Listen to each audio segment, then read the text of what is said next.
Right, yeah. So it's we'll begin the session with Karma, who is played by Oren. So this is at the lake house, and this is going to be early morning in the sense of it's probably like about 3 o'clock in the morning.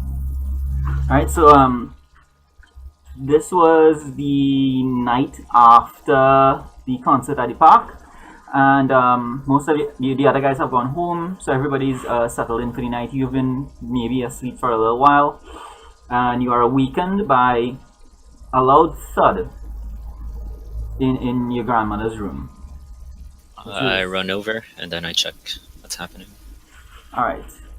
So so you go in to her room and you see her lying on her bed, and she's flat on her back, and her mouth is open, and there's what look like it looks like a hologram. It's runic displays, and there's some energy coming from her mouth, and it's like a portal hovering horizontally over her mouth. And I would like to assess the situation. yeah, excellent. So give me a roll there. Let me see what you can do there. Right. Okay, so well, you do miss, so you do get to mark potential for that. You also get to mark your doom track because you're facing danger alone. So you'll just do those things. Is there anything particular you wanted to find out? I can still give you some information. If the energy in the room seems familiar. Yeah, it does because this is the exact energy that you had felt earlier on in the night when you got blasted out of the first room. So the portal, it's a small portal, let's say about 2-3 feet wide, and a am I losing someone? Yeah, someone keeps coming in. What's Right. up? Hey, hi guys. All right, so we I started a bit with Oren because he has a bit to go through. Not too long, so we'll go back to you guys in a second. Okay. Right, so and through the portal, a hand is coming up. It's a demonic hand, claws, scaly skin, leathery kind of texture, and it takes a swipe at you. So roll to take a powerful blow. Okay, now this is good because the roll to take a powerful blow is the only one of the moves where you actually want to roll low.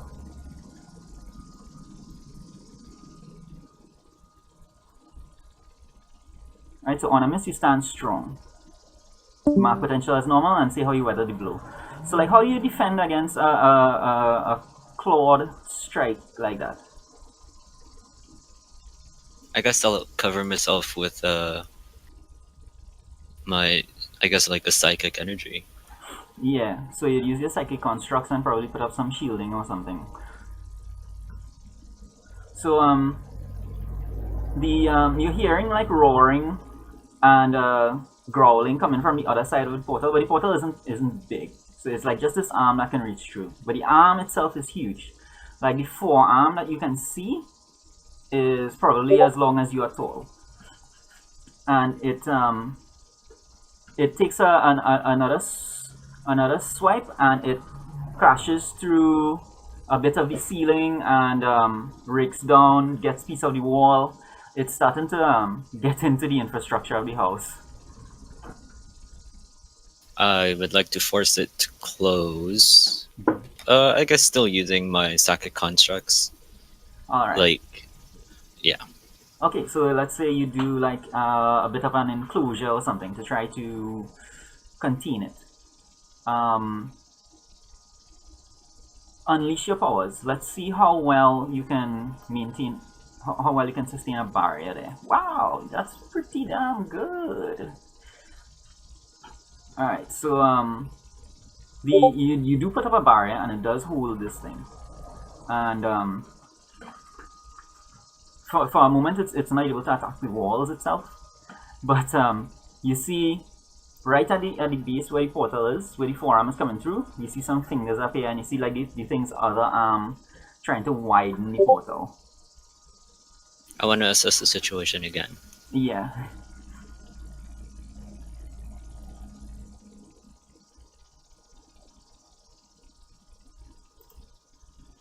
I can only ask one, right? Yeah. I guess how could I end this quickly?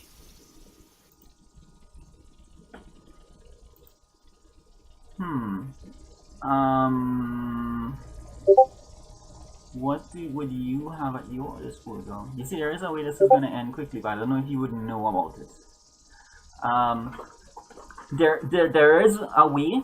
The honest answer is that there are ways to seal this thing, but the ways to seal it are religious or arcane in origin. They are not psychic.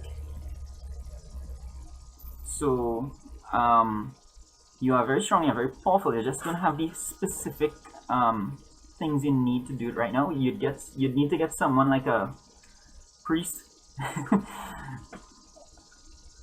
or someone with similar powers. But anyway, so what it does now, the portal begins to widen, and it shoots a beam of we'll call it light, but it's something similar to hellfire. Shoots straight up, yeah, and punctures through the ceiling, and this thing begins to open. And then what is gonna happen? Something's gonna happen here, kind of fast. The front door is gonna burst open, and the thing is gonna come rushing in. What you see is going to be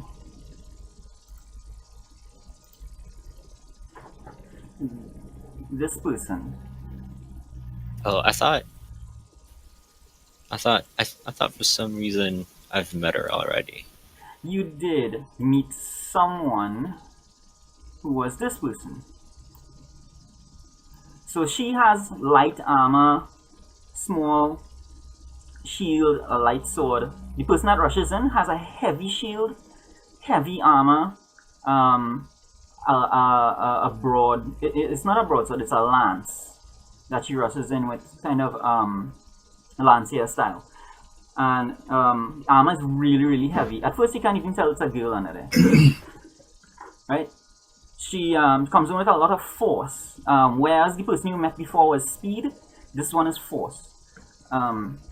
Busts through the front door, barges her way into the room, and she does the joust pierce with the lance and drives straight at the arms where they emerge from the portal.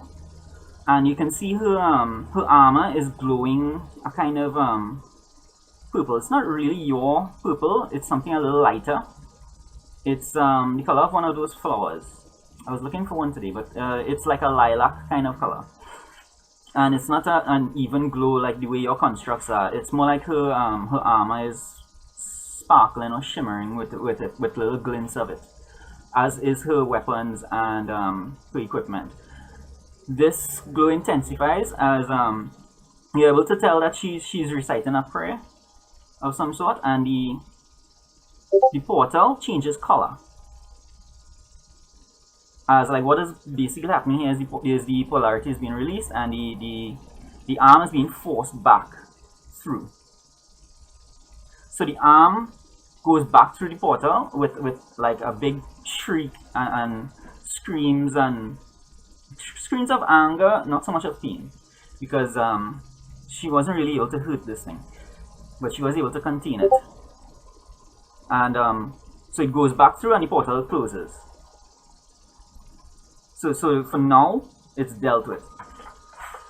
But what she does, she sets her shield down, puts her lance to the side, and she takes her helmet off, and she begins immediately attending to your grandmother. And she yells at you to bring the crash cart over. So the crash cart, I don't know if you're familiar with those. Those would be, it's like a little wheeled cart that has equipment on it, including like a defibrillator. It would have an IV drip hooked up alongside. It would have a drawer with hypodermic needles. It would have like little. It's like her emergency response thing for dealing with your grandmother's medical emergencies. So yeah, I'll get it from her original room. yeah. So you bring it over, and this woman is you can see that she's scared a little bit. Not scared, but she's she knows the situation is pretty bad. She begins hooking up grandma's IV. She's praying as well, but in addition to praying, she's also doing like medical procedures. The IV she hooks up is the same one that she always hooks up, because this is the person who comes in once or twice a week to see to your grandmother's nursing needs. It's the same person that you hadn't paid any attention to before. She has been there all along. And like for instance, one of the things you notice is that the IV, it's kind of light pink fluid, as it always is, but you know that IVs are usually clear. And this is confirmed when she takes out a hypodermic needle and injects some of the lilac tinted liquid into the feed. So she does that, and grandma seems to be okay. Still deathly pale, but you know, the nurse checks grandma's pulse, checks the blood pressure, and grandma seems to kind of stabilize, and so she breathes a sigh of relief. Hey, do I know you? I feel like you look familiar. She says, I've been working here for, what, a year now? I was sent here to take care of to take care of your grandmother.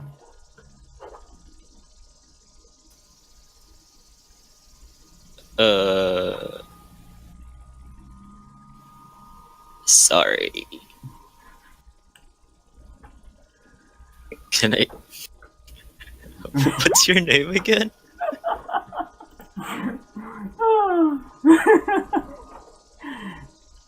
Yes, it is a yes. She is like the nurse for Karma's grandmother, so she would have been there like, I don't know, like Tuesdays and Thursdays or something, to change the bedding and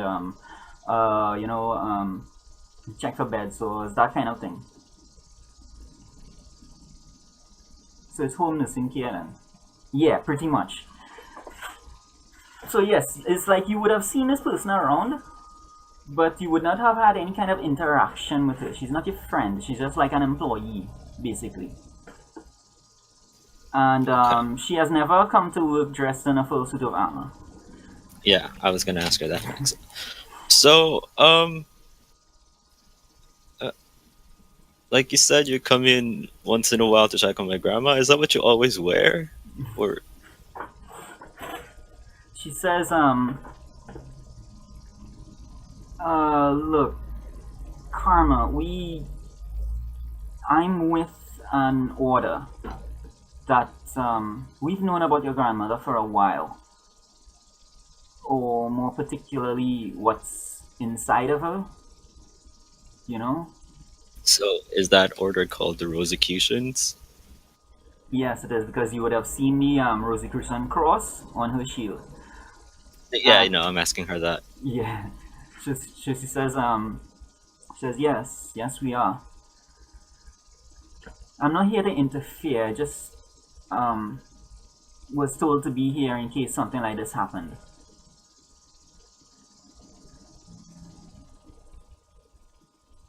So is it Thursday? Is that why you're here? She shakes her head and she says, I may not always be at the house, but, we try to keep a close eye on her. And there are members of the order who can sense when things are going to happen with her. So we try to be available. You know, you're like the second one tonight that I've met, right? Yeah, you've met my superior, I assume. She said she wanted to get a closer look at you. Look, Yeah, she spooked me. uh, Karma, I know you mean well, but you have to come to grips with the fact that this is a little bit more serious than you're letting on. This is more than just something you alone can handle. It's not, it's more than your ordinary teenage thing. But what she's saying there is that you need to be less of a freak and more of a savior. So you need to be more concerned with protecting your grandmother and the people around her, including yourself, rather than just kind of accepting this as an unusual situation. So she now is going to be trying to impose that influence on her, and you have the option to reject it if you don't want to switch those labels. Yeah, I'll reject it. Alright, so it's a roll. That's a flat 2d6, I think. Yeah. Alright, so on a miss, you mark a condition, and the shift is going to be the same. Your freak is going to go down, and your savior is going to go up. Okay, I'll do guilty because Yeah. I feel like I'm not taking this seriously. Yeah, that fits really well. So like what she's gonna say is look, the lake house is nice, but it's nowhere near equipped for this kind of thing. Yeah, especially after tonight. And she points to where the ceiling and the walls and everything have been like torn up and blown out. She says, your grandma can't stay here, and it's not just because of the house. There's a lot of evil in these woods, and it's escalating whatever is going on with her. We need to move her. Do you have a place that we can use? I have an apartment. Alright. She says, alright, as long as there's a clear space that we can keep her and watch over her. My order is going to want me to be with her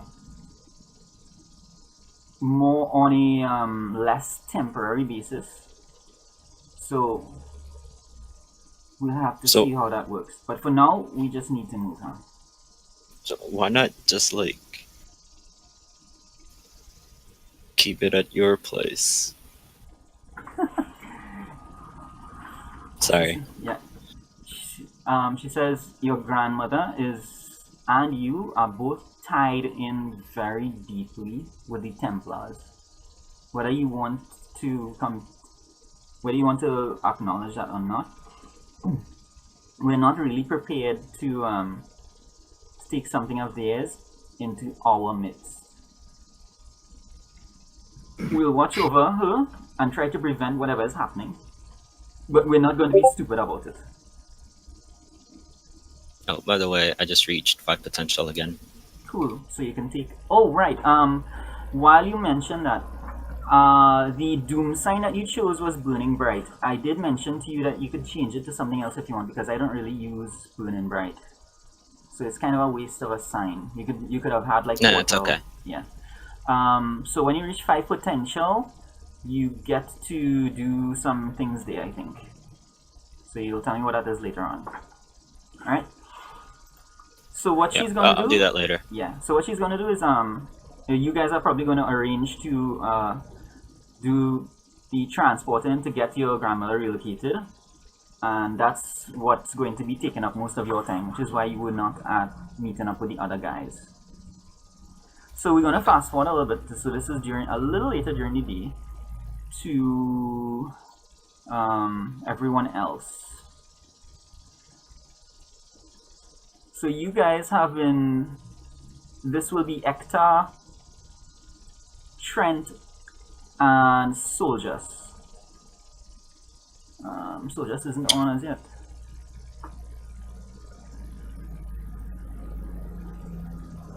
Oh, seems like he's getting some troubles. Alright, so while we wait for him to come on, the space I was thinking of for you, Karma, would be pretty much like this. It's like a Gmod map. Yeah. That's not what I was actually looking for. I was looking for something else, but the other pictures that I found had the Batmobile in it, and I didn't want to give you any ideas. The apartment building would probably have like a rooftop area for you guys if you guys want to watch the meteor shower or anything like that.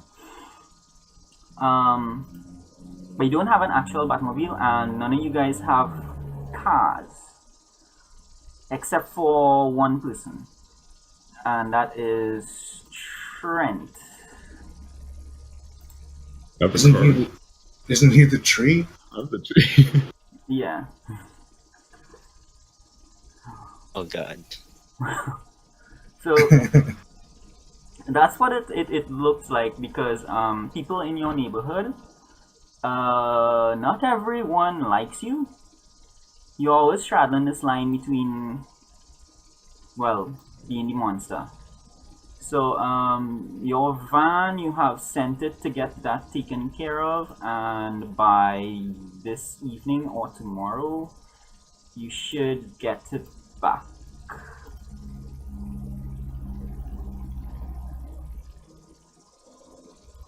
Trent's other van. Dang. I have 2 cars. Now that should be before and after, but I named those things when I was looking through pictures for you. So you have a van. It's a pretty sweet ride. Yeah. Alright, so Like you guys... Whoa! That's fucking cool. Yeah. So you guys are at the gym, and you have been having a conversation with Del Toro the last we left off. Big kid. I'm sorry, I'm going through all the stuff.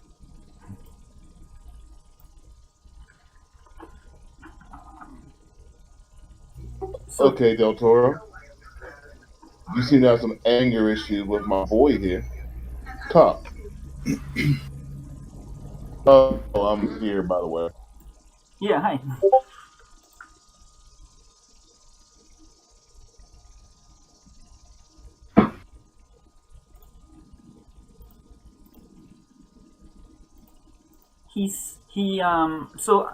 Do you guys remember I mentioned the thing on his forearm? So, No. right. Yeah, so what it is, it's a device strapped to the inside of his forearm that intravenously feeds something, you don't know what it is, into his system. Probably Yeah, but- drugs. Yeah, He So puts it'll venom be into like, yeah. his system so it can be stronger. yeah. So the idea was not exactly Bane, but that seems to be the direction it's headed. So we'll roll with So, great. He's a person who gets stronger, has a Mexican wrestler mask, and pumps some substance into his veins, right? it. Yep. And Okay, he you're right. is, That's of nothing like course, Bane at all. and of Carry course he on. ends up at your gym. So Does he have horns? no. He's what has I thought he happened was with like a bald guy. You see, what is happening with him is he has something that's similar to what the Flash has.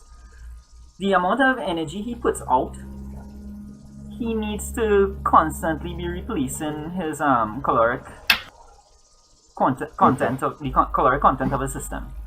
Otherwise, he passes out. Okay, that's cool.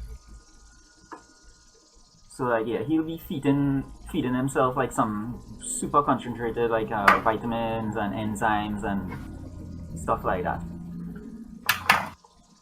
That was the original concept, but you know, the more I went into it, he kept sounding like Bane, and it's like, oh man. My mind immediately went to the doggy vitamins in a tube. When you said Yeah. Yeah, pretty much. So he says, look, I have no problem with the kid. I just know that Hardwire is in danger. And we need to find him.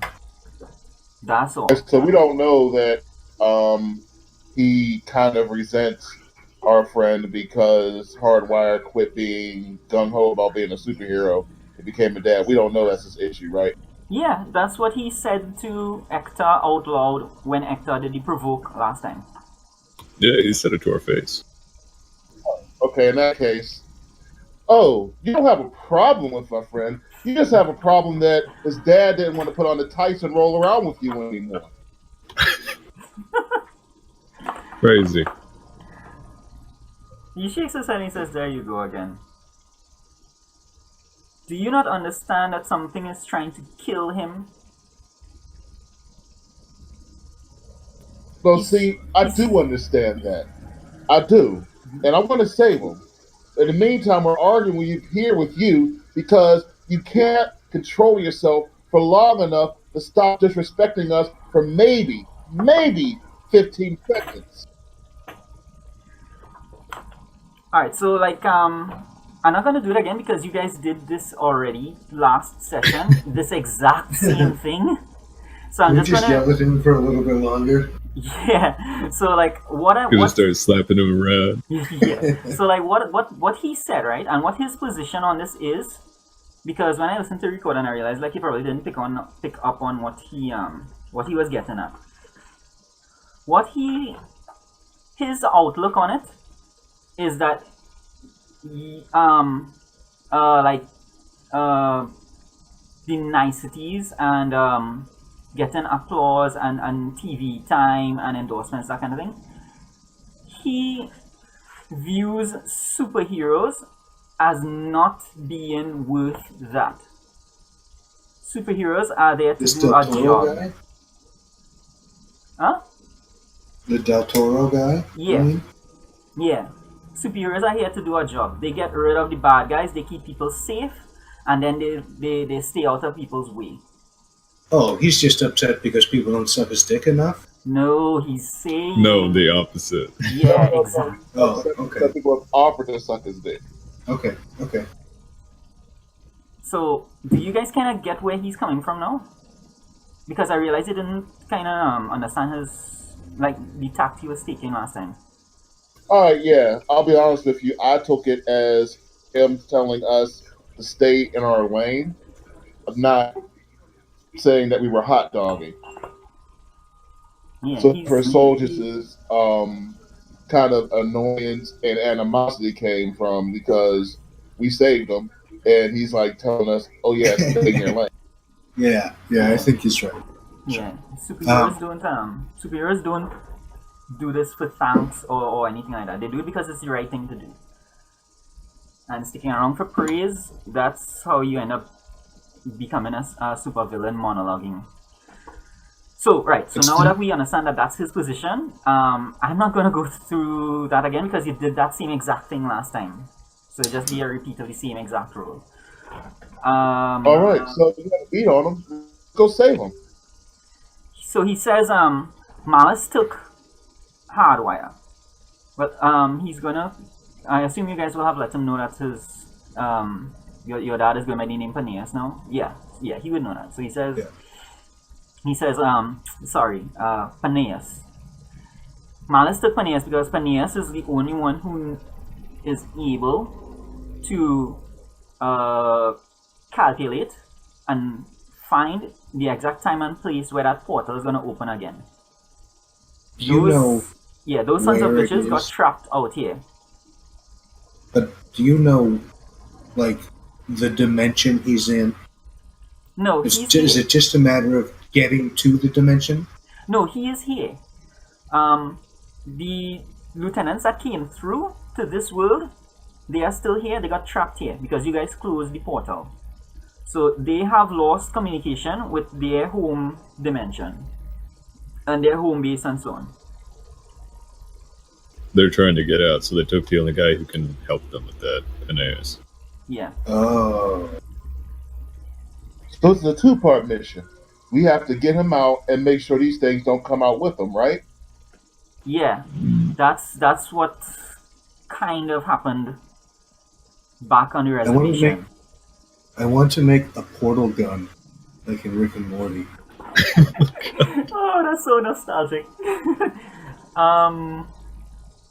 You do have a lot of not a lot, but you did mention some equipment in the session before Well, last, so you can probably revisit that. I'm thinking like for the big montage, I can go back to like the base and spend the time creating a portal gun, and like if Del Toro knew anything or if anybody else knew anything that could be in it, you know what I mean? Like kind of Yeah. helping along or whatever. Yeah, well, Del Toro is not he's not a technical type. He's no. a grunt, foot But soldier. I just wanted to, that's why I asked if he knew where the dimension was, as opposed to just like us needing to get there. Because if it was just us needing to get there, then I could maybe whip up some sort of a portal gun. Hector, Yes. can you make a portal gun without ripping several black holes through the space-time continuum? Sure, I can. It's easy. Look, I almost got it half done right now. I'm just sitting down and sketching out blueprints and shit like that. Just for backstory, this technology does not exist, but what had happened was that someone had sent this team to get their hands on portal technology because they were trying to develop it, which is why your father's team showed up there initially. Right. So it's not something that is easily accessible. It's not something I came up with myself, but I can use existing information to kind of cobble something together. I will say that your father probably had something, and that you can find it if you root around enough. Yeah. Okay. Sounds good. He will not have the complete thing, but he was close. Right, and I'll weaponize it. Yeah. Perfect. So yeah, do an assess. The reading the files. This is a good place for that. Give me a roll for that. Let's see what you can glean. And let's peek at your sheet to see the text of it. Ooh. Woo! All right. So, your dad. Let me see if it gives you like anything extra. So I'll take all that into account, so that I don't shortchange you. Been reading the files. Been never sitting will to your mentor's resources. Follow-up question. You'll answer it honestly. Right. So I'll give you all the information I have on it, and then you could ask a follow-up question that I have to answer honestly. That's kind of how these things go. Okay. All right. So what is happening is that this is going to be related to the device that you originally started working on back in session. Well, we call these things issues. Back in issue 1, I think it was, or issue 2, where you were at the base and you were working on something to what was it you wanted it to do? it was the Goblin Glider thing. It was something that you put into the Goblin Glider. Right. I'll check back my notes later, but it was something to deal with portal technology. Not portal technology, but it was like a sensor. Because you had asked if your dad had anything to deal with portals or to close portals, and what you had found in his computer were prototype plans for a device that could cause a portal to destabilize. So it's, in theory, it's supposed to close portals. That's what your dad was working on. It's supposed to close. It's okay. Yeah. What about Zen's guy? Is he with us, or is he still on his own? At this Or- particular moment, he's not with you yet. I do. A thing is gonna happen just now, and then we'll be back on track. But yes, If I looked at her library, I guess. Okay, sorry. That'll No. be my bad question. No, that's a valid My question. second. Yeah. Okay. That's a valid question. In fact, I do have to come back to you, Karma, because since the other guys came in, I figured I'd tend to them first before we started talking about your apartment. So we'll get back to that, right? But Karma will have some information that will be of use to you. So meanwhile, So she's got the communicator, right? yeah, she has the communicator and stuff. It is up to her if she wants to answer at this point in time because with her grandmother and stuff. So you can probably page her and see what happens. Okay, I give it a little doot doot. I'm imagining it's like a Star Trek Next Generation fucking communicator. Sound and everything. Does Karma answer? Probably not. Oh, is someone talking? It's more of Ekta a tried beep to raise beep. you on the communicator. I'll check it. The communicator is probably going to change from time to time, because I imagine it differently. Sorry, did you answer? I'm checking the communicator right now. See what's in it. It's more of an answer phone. So, Oh, okay. Well then, I'll answer. hey, remember all those people you had over to your place, and something happened downstairs, and we all got the fuck out of there? Remember all those guys? Anyway, I'm one of those guys. Ektar, you might remember us. Right. Uh-huh. Anyway, I'm trying to build a portal gun. My father was kind of captured by demons, and I was just wondering, we seem to have a large magical library there. I was wondering if you let me have a look at some of the books, or maybe you had some information that could help me. I'm really kind of in a hurry. I think Doors- something's going to run out soon. Doors busted. You can come in and out whenever you want. I'm just a little busy right now. Yeah. But Okay, you cool. wouldn't be at the lake house, by the way. You would be in your I'll apartment. be in my apartment. Yeah. The Rosicrucian. What is she? A guardian? Right. The Rosicrucian Vanguard. We should give her a name. Yeah. I asked for her name. Yeah. I had two names, so I have to divvy them up. Make it easy for you, like Vanguard to like Valerie. Yeah, that is gonna be great. Ask her how long she's going to be busy for. Oh, by the way, Mike, I don't have it yet, but one of my shadow powers actually lets me teleport through shadows. Can you bring people with you? Darren, I was thinking of using it like like some of the major teleporters do to be able to move people through shadows. Like a But it cloak. doesn't really list any upper limit. Yeah, like cloak. Like cloak, yeah. No, that's cool. Let me take a look at the Legacy playbook and see what it gives you. This is going to be a little different. This is more of a dimension hopping gun. In the meantime, I was about to ask you guys for a little bit of a description on this factory. I'm assuming there's like a front door that people can come up and knock. Because someone... Well, we're underground while we're running the Brussels sprout store upstairs, right? Well, this picture I think is going to be thing. This looks really good. Okay, what I'm picturing, and you guys can edit as you feel fit. This would be like the front door, and it would like slide up to here. Probably no basketball hoop.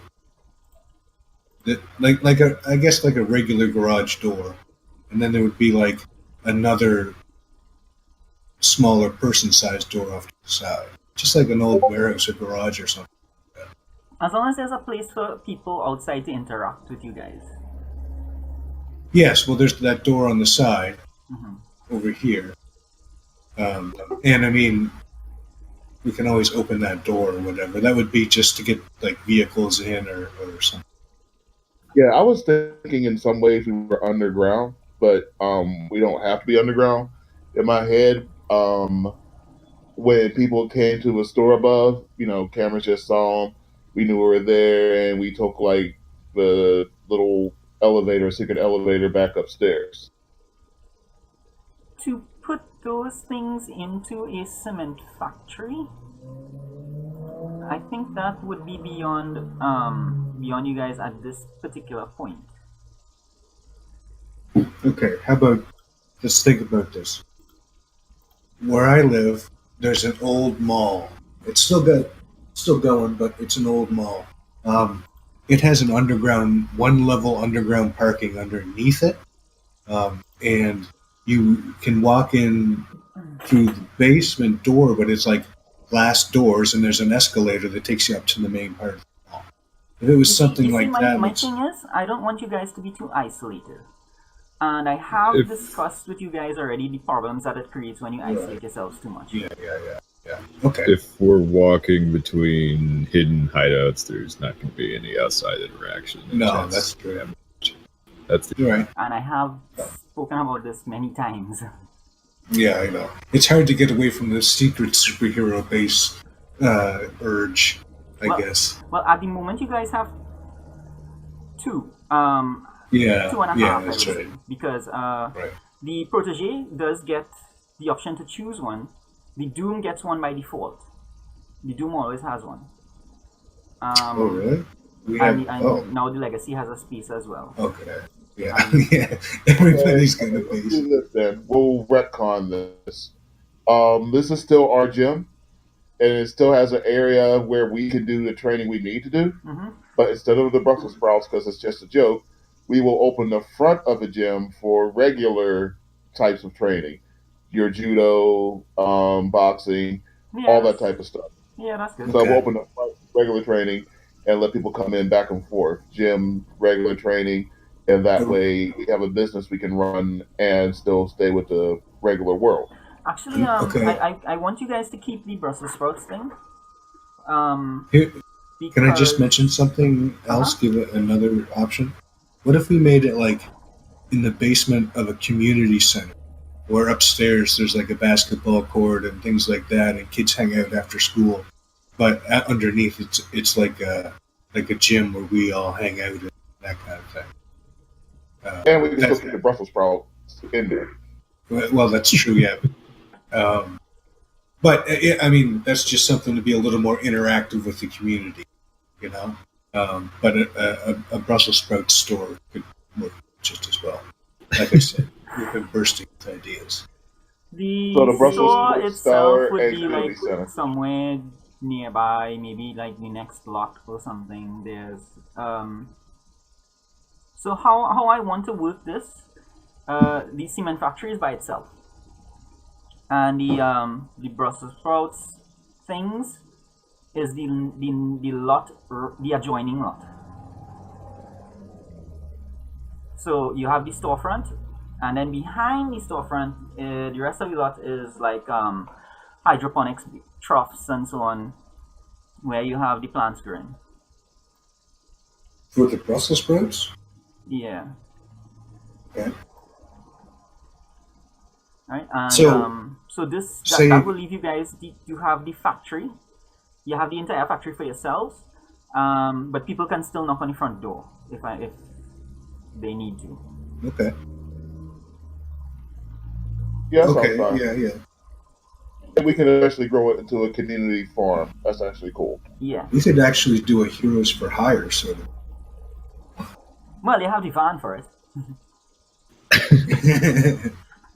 And I already have connections throughout the town, so yeah, we can it might not be a hire bad stuff. idea. Yeah. Get some cats out of trees. Beat up some drug dealers. So there is a knock on the front door. So I'll say it's like a knock on the large door, not the small one. A pretty insistent knock. It sounds pretty loud on the galvanized garage gate. I yell at them to come around through the side doors. Come around! And I go over to the side door and open. And so he comes. Yeah, okay. I think he'll decide to come around. He comes around to the side door, and he knocks again, and he says, "Hello, good day." And he waits for someone to open the door. Do we have like a peephole or anything? Yeah, and if it's an old factory door, it would probably have some holes in it. Okay. Kind of look out and see if it's anybody with a gun. Right. So what it is, it's two people. Bullet holes in the door. Hang on to that idea. We might find a use for that sometime later on down. Oh yeah, but the Brussels sprouts thing, I kind of took that into consideration. So what you see there is two people. One is a man in a suit, kind of official looking, and the other one is a police officer in uniform. Can I help you guys? I don't open the door though. Anybody want to do an assess the situation? I think Ekta would probably do that since he's the one peeping. Oh, to answer your question, soldiers, yes, you do get Shadow Portal at one of the advances you can take. When you get 5 potential, you get to take an advancement. And one of the advances is to unlock the remaining 2 powers of your suite. Which means you will add 2 to your thing. Now, we had discussed that I would let you choose 5 out of those 10. So you will be able to unlock 2 more. Shadow Portals can be one of them. But that's going to come at your advancement. Right. My question was looking forward to that because he's trying to work on a portal gun. I'm at 4 right now, which means I should hit 5. Maybe not during this session, but during the time when we be dealing with the portal. I wanted to know what the what you feel that portal looks like or how you feel that works. Because I don't want to take it and only be able to move myself.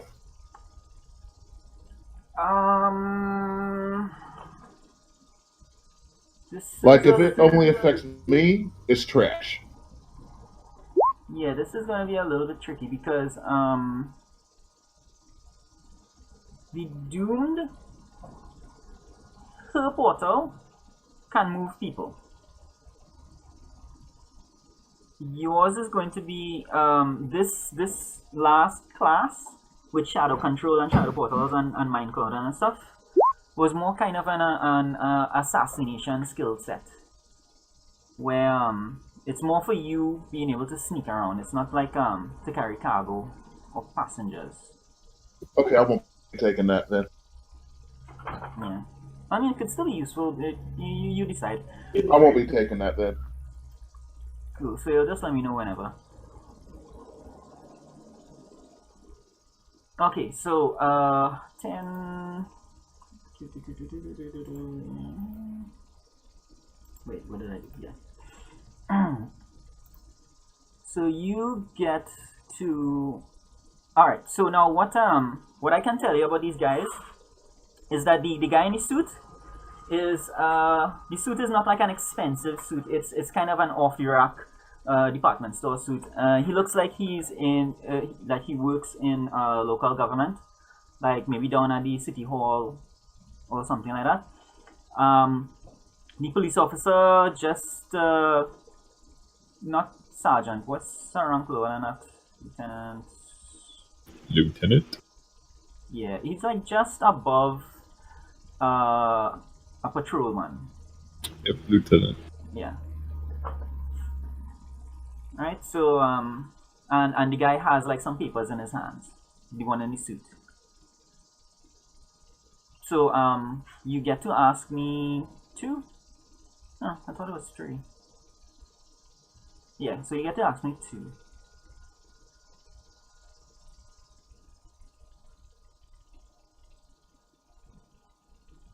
On a 10 plus S2. So which is the biggest threat? Or what's the biggest threat here, and how can I end this quick? These people are not a threat to you. The policeman has his gun holstered. Again, the guy has nothing in his hands except papers. So, like, they're not here to shoot you or punch you or anything. So there's not an actual threat in the physical sense. Yeah. I will go ahead and confirm that this is something kind of like what Trent is suspecting. A cop and a guy with papers show up on your door, yeah, you're getting served. Okay, so I open the door a crack. Well, you can I ask me just the other can't- question first if you want to. If that's more Oh convenient. yeah, sorry. Yeah, go ahead. The other one is Oh. ending it quickly. Yeah. Basically just to hear this guy out, because what I will do for you, who wants to roll another assess the situation? So this will be either Trent or Soldiers.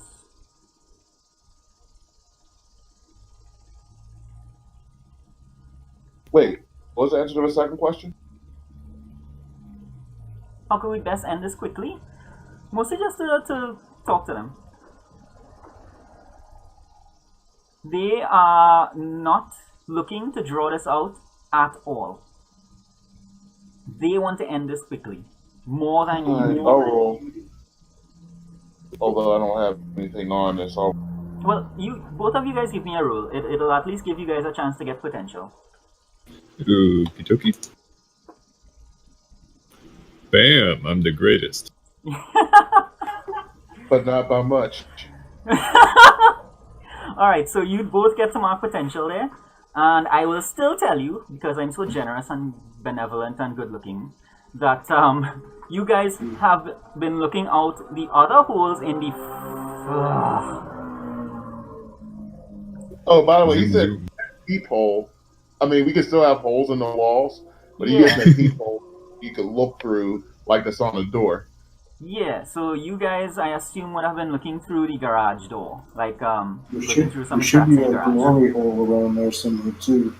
Yeah, so what you do see outside is that there are... Let me choose your right number here. It's either 2 or 3. I'm gonna say 3. There are 3 squad cars outside. And the, 3 squad cars? yeah. And so the other police officers are just standing by the cars. Again, non-threatening. Their weapons are holstered and buckled. They are just waiting. They are a little tense, but more than you do, they wanted this to just be over and done with. And again, That's it's not really anything good. involving violence, so you're not gonna get shot. I just opened the door. So, can I help you guys, officer?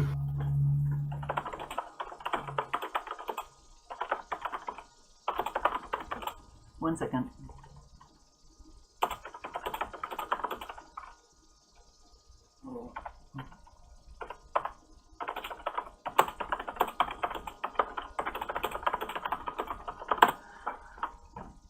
So he says, I have some summons here for... Oh, right. So, Trent, what is your surname? What is my what now? Surname. You keep cutting out. Surname. Surname.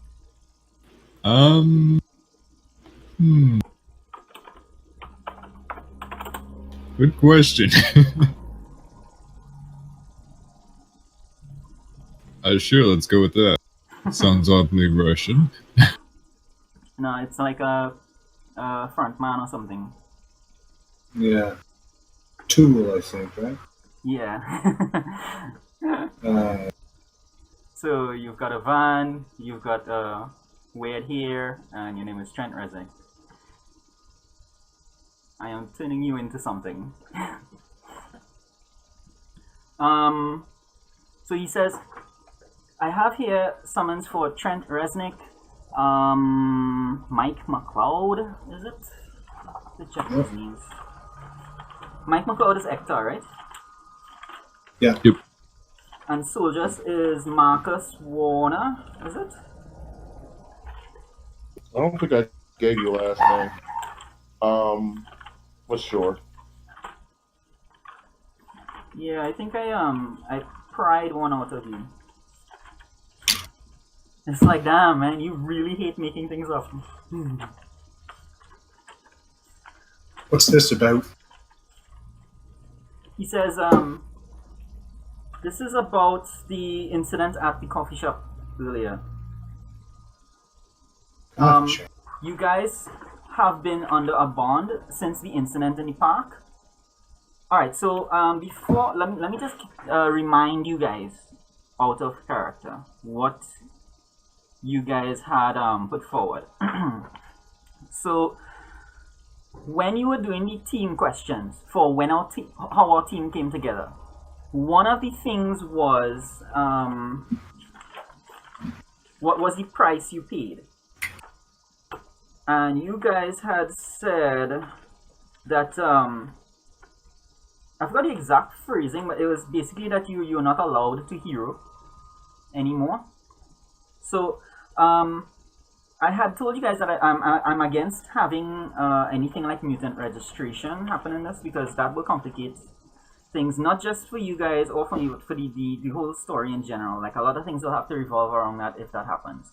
But what instead is going to be basically a, like, you guys will put on probation with the idea that you don't blow anything up or smash anything for a certain period of time, which you seem to have been keeping to until this coffee shop thing. So that is what this is in regard to, right? Yeah, even in real life, they don't like vigilante justice. Yeah. So, how come we're putting meat in a coffee shop? Wait, I'm sorry. I'll say that as a character. What? A happened? coffee shop? We didn't even make a mess there. And he says, I scratched my head. I don't remember what happened at the coffee. Well, Somebody I put came him in, in the right? shield. You shot the guy with a glue gun, and then Del Toro punched him. Oh, yeah, right. he says, look, guys, I'm not here to hassle you or anything. You don't have to defend yourselves from me. I'm just here to present the summons and escort you guys to City Hall, where they'll have a deposition. You're going right now? Yes, they'll interview you guys to find out what happened, and they'll take it from there. That's their job. This is mine. Just taking time from my polo gun. Yeah, Fair enough.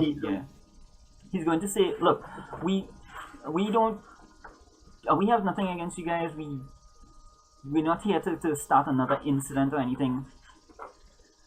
Seriously, not you don't I'll have to be take defensive the about paper this. summons. Yeah, so what he's going to do is he's trying to drop your savior and raise your mundane. Across the board? Yeah. You see, that's the reason for the 3 cars. You guys are kids, but you're super powered kids. So how do we figure out if he does it or not?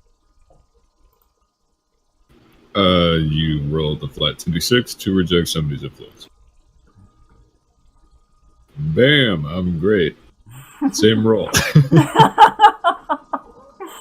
Goddamn.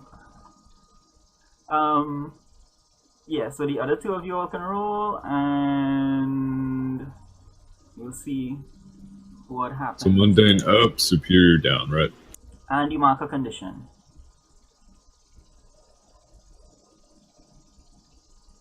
Insecure, I guess. Yeah, that sounds about right. -2 to reject whatever they say, and I just got told. So wait, you have to roll 2d6s? There's a button for it on your sheet. Yeah, it's flat 26. If you just want to click the button. I'm lazy. I didn't see it on my sheet. It's at the bottom. And what do I have to beat in order to not have to deal with this? I hit. Any Like 10, roll right? in this game, any roll at all, is considered a 7 or above. The 7 to 9 is a hit. A 10 and above is a strong hit, a full success. 7 to 9 is like a partial success.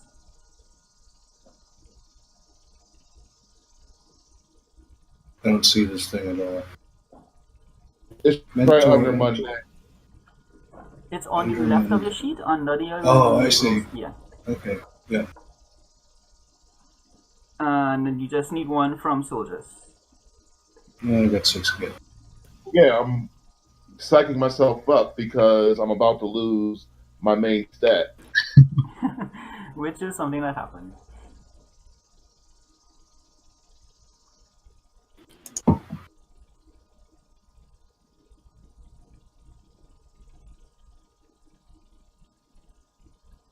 Cool. So you get a hit. So on a 7 to 9, you get to choose one of those things. You can clear a condition or mark potential by immediately acting to prove them wrong. All right, my potential is already at 5 So from my every time, previous miss. so every time your potential So goes I to guess- 5, you clear it and take an Okay. advantage. All right, so now my question is, we gotta go over these before I decide which one to pick because I don't want to pick something and then have it be, useless. Are you taking an additional potential? Or was it this potential that brought you to 5? No, the previous potential brought me to 5. This will be a new potential at 1. Alright, so that's the one you choose. Clear a condition or mark potential by immediately acting to prove them wrong. Acting to prove them Right, wrong in but this case would be wait. agreeing and Hold going and on. sitting in the car. Oh, I wanted to ask a question. Go ahead. Okay, what are shadow senses? Shadow senses. Legacy. Fillable form. See where shadows are. Yeah. You would be able to use shadows as remote listening devices. So one way you could do this is that any shadow you would be able to see through one shadow and out of another in the same way that you would use like a crystal ball. Oh, shit. All right. Legendary speed, I assume. So if I was to do legendary speed, I would want to have be able to move up to the speed of speed of light is pretty damn fast. It's bad. So where would you cap legendary speed at? Because I don't believe we have any other speedsters, do we? It'll be comparable to the Flash. So you're talking about light speed type stuff here. Wow. Well, the Flash isn't exactly light speed. He breaches the speed of sound. And then he goes up a bit when he needs to break time, but yeah. Yeah, he would push himself to the speed of light. It's just dangerous. That's irrelevant though. And even the speed of sound is still goofy fast. The speed of All Might is what I would have said, but I don't think you guys know him. The speed of what? All Might. What about Quicksilver? That's just Quicksilver. Yes, Quicksilver is below the speed of sound. He can push himself to the speed of sound. That's kind of fair if I Yeah, decide to do that. Flash is stupid fast. Yeah. Like yeah, unrealistically, game breakingly fast. yeah. So we'll do that. Oh, whoa, whoa, whoa, whoa, I didn't decide on. No, wait, I didn't decide between Shadow Senses and Legendary Speed yet. No, you can go ahead and do your deliberation, and you can tell me later if you want, because Karma still has to tell me what her advance is as well. Karma wasn't there though. Does she have to come with us? She advanced when she did her thing. She got potential and she advanced when we dealt with her earlier on in the session.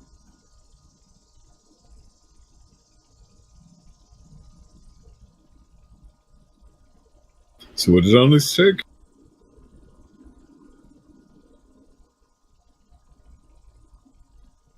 Shit, can you guys hear me? I Yep. can hear you. Yeah. So what did Onyx take? I didn't decide yet.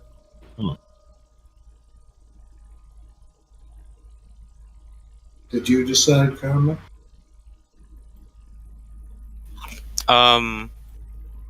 I'm getting a move from Nova. You take any burns? Oh yeah, I'm getting the burns. Great. Those are nice. They're risky, but they are really powerful. I can only choose one, don't I?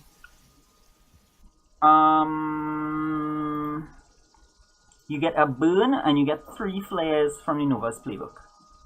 Sorry, I'm getting you don't get a burn. You get the ability to burn. So you have to choose 3 of the Nova's flares that you are going to be using.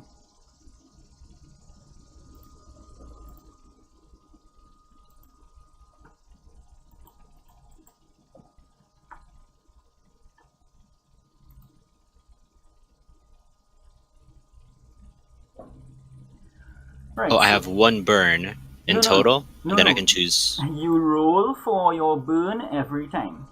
So if you guys are going into a fight, this is how it works with the Nova as well. Every time the Nova goes into a fight, he has to charge up his powers by making a roll. When he rolls, depending on what he rolls, he will get either 3 flares or sometimes 2. Yeah, I think it's either 3 or 2 he gets. And he uses those flares to do his moves. He doesn't roll to do his moves. He uses the flares. So you get the ability to burn in the sense that you roll to see how much flares you get, and then you use those flares, those burns, sorry. You roll to see how much burn you get, and you use those burns to do flares.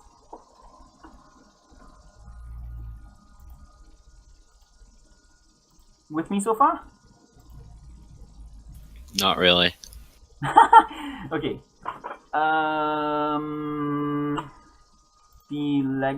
The Nova playbook,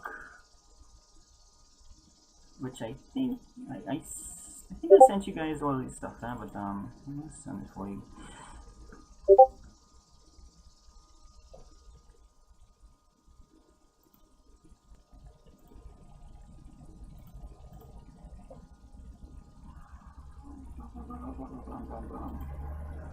Zenair, Nova.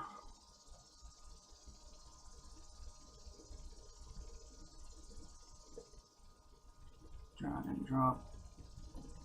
Upload. Okay, so I sent you the Nova playbook. It's available on the site as well, for free. Just look at the section of the Nova playbook that deals with burn.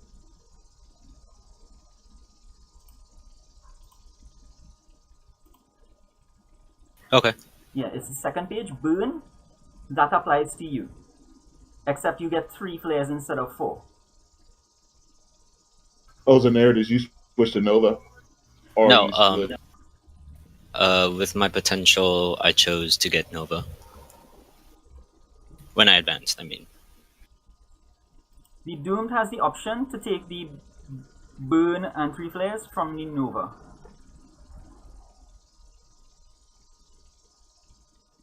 I see. All right. So where were we? You guys mark potential. You're doing your advances. So, I am assuming that everyone agrees to go along. So these guys will escort you to City Hall. Everyone okay with that? Yep. All right. Yeah, that's fine. Yeah. So Wait, me too? you will be there already because another 2 cars would have gone for you and delivered your summons as well. So this is where you guys will meet up at City Hall. I planned this, man. So, you guys are led into a room. It's as I said, it's not like a court room. This isn't a trial. It's like a deposition, really. You know, there are 3 people presiding. The main one of which is this person. Does anyone want to do that?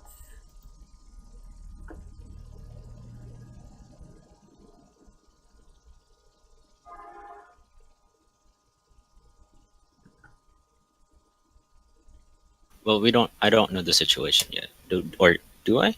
I do, Yeah, right? yeah. You would have they would have explained the summons to you in the same way. With you, it's a little different because you weren't directly involved in the coffee shop, but the terms of the probation included you, so you were brought there as well.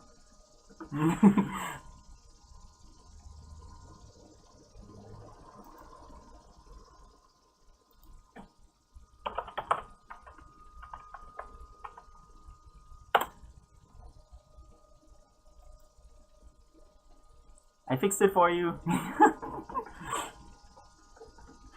Do we all roll one? If you want. Normally, I would just say like one person. Like what is happening is that I'm not really supposed to suggest roles to you guys. You guys are supposed to take the initiative and do the roll if you want to.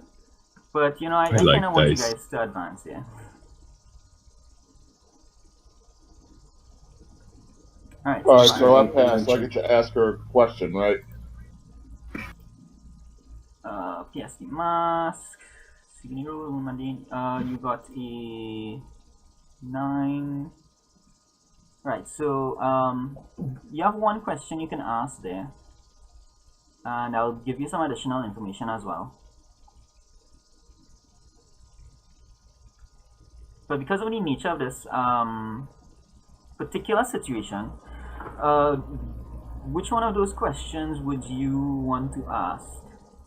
Well, I was going to listen to what she had to say first. Okay. And nobody else does. So Trent, Karma, and Ekta, you guys get potential again.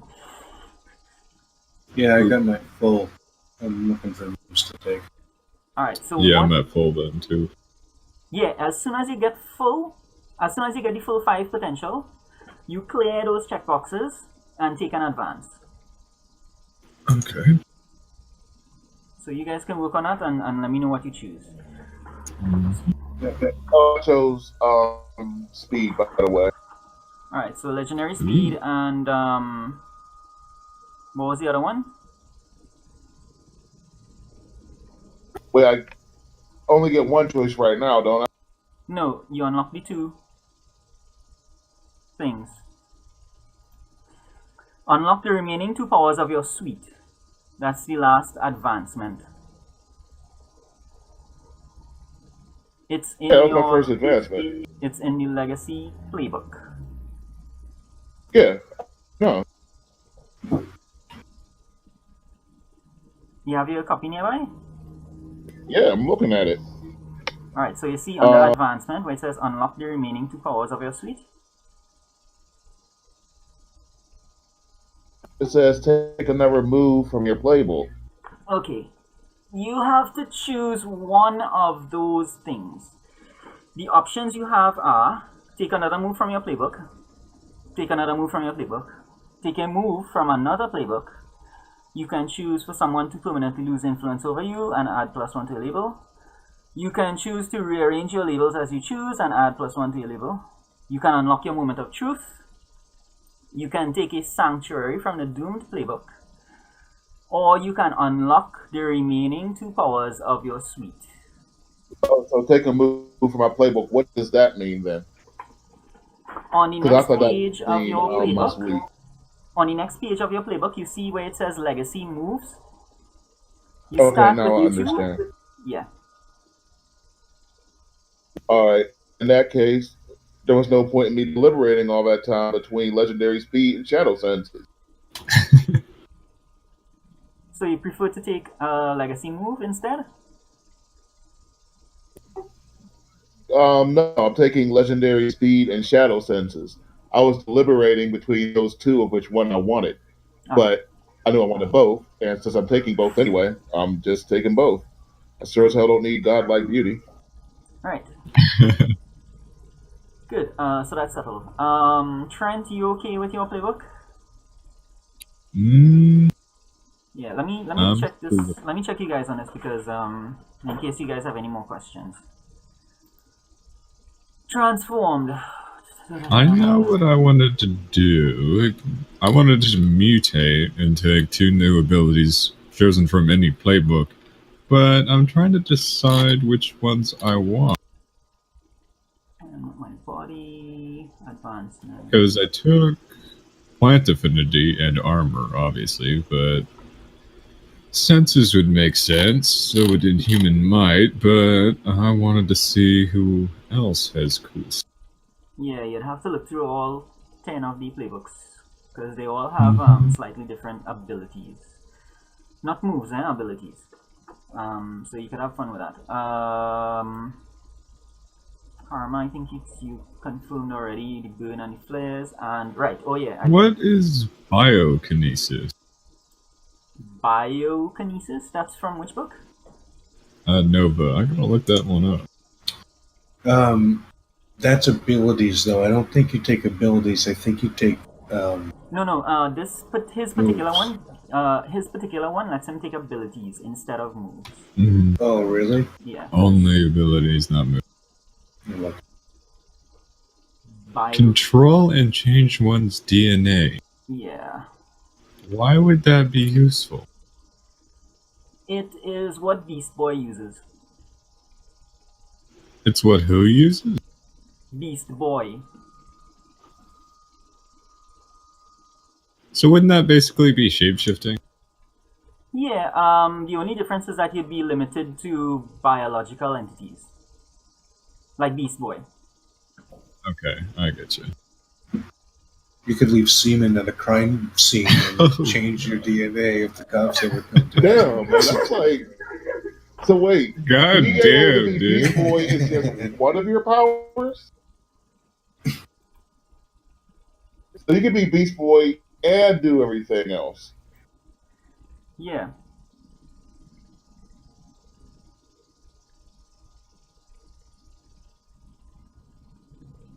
I'm starting to feel like I picked up only non-busted set.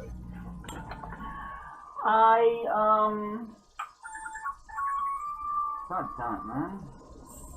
Late. Yeah, I remember I was suggesting a couple other playbooks to you, soldiers, but you seem to prefer the Legacy. The Legacy has some pretty cool things, especially when you consider the suite of powers as a whole, because most people only get like 2 abilities, 2 or 3 or something like that. So you're not lower ranked. You actually have a lot more of certain things. It's just for you to kind of put them into play and see what you can do with it. Now, I think I want to. So the genus has bone generation, venom, or webs. Does that mean I can do all 3 of those things? Because it's under the same mark. one moment, I'd have to check. Janus. Janus. I don't think so though. But let me check just to be sure. Because I think even they have to choose. Choose 2 unique abilities and it's under the same ability. Secret identity. Just checking that.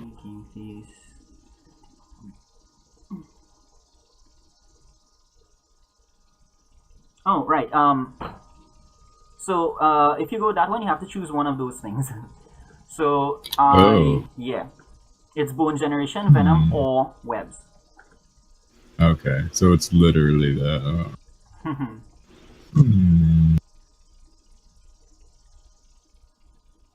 Do you want 2 of those? Because I can probably just let you have them.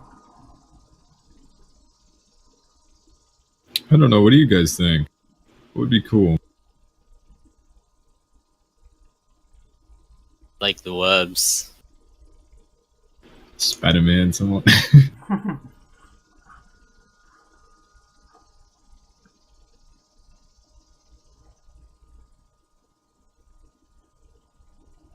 And Ekta, what about you? You have an advance coming as well? I think you win it. Okay.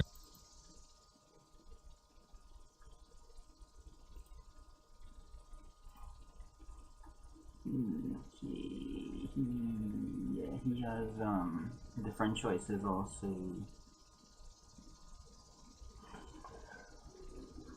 For more resources.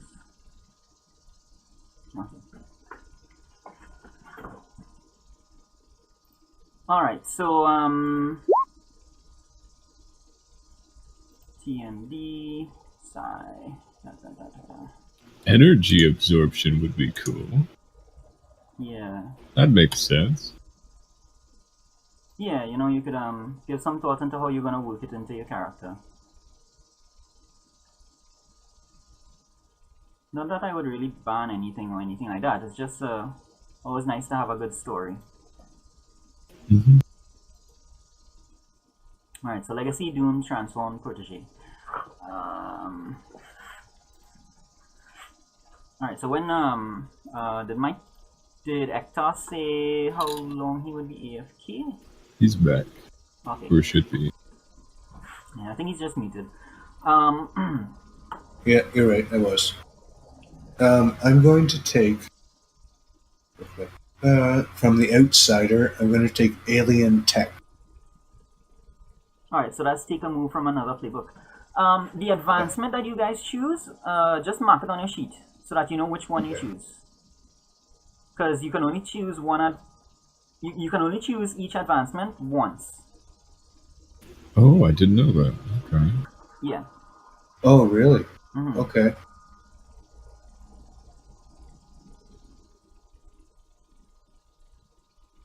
So the one you are looking at, Ektar, would be take a move from another playbook. So that would be something from the outsider. Would moves be different from abilities? Yeah. So the text of the advancement would tell you which one you are getting, whether you're getting moves or whether you're getting abilities. Okay.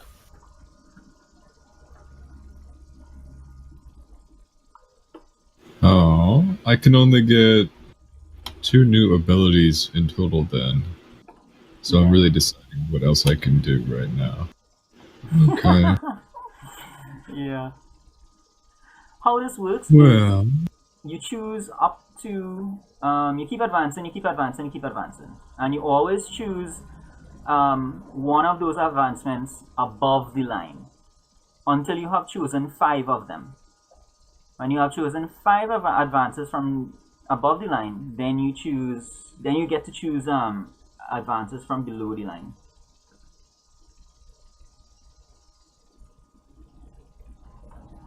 I shouldn't have confused you guys by saying that. I'll return to that when that comes. Alright, so Ektar? Yes. Not to sway you or anything, but Kirby Craft from the outsider kind of looks like it would fit with what you want. What was it? Kirby Craft.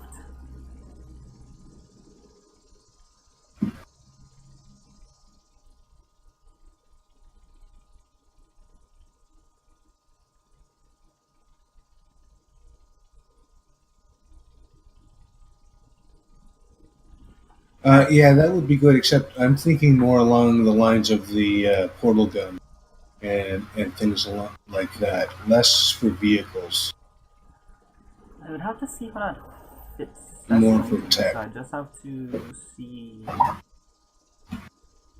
what that would come under.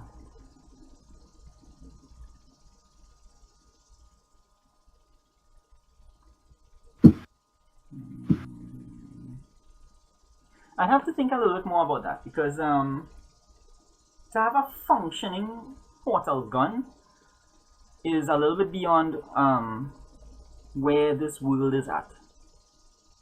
So I have to figure something out. That's why. That's why I was thinking for alien tech, because it lets me do something impossible once, then fizzle, roll a die, or roll Okay, a cool. 10 Yeah, plus. yeah. Right? That On a that miss, sounds. it works. Yeah, unless you roll well. Yeah, that sounds good. So I have a question. Hmm. What if I were to, because it says any abilities from playbooks, Hmm. Protege has power mimicry, which would theoretically Protege, power mimicry. And that's under abilities. 1 second. Okay. Um. Yeah. I would probably just impose like a time limit or a range or something. okay. Yeah, there would just be like some limit on it. So it's like you don't end up getting all the powers ever. I can only do whatever is around me. Yeah, It's not like I learn it. yeah. Okay.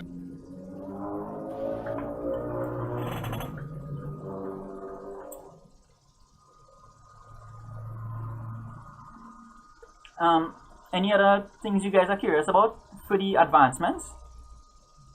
When you guys are finished, we'll go back to the deposition. Yeah, no, I think I'm okay.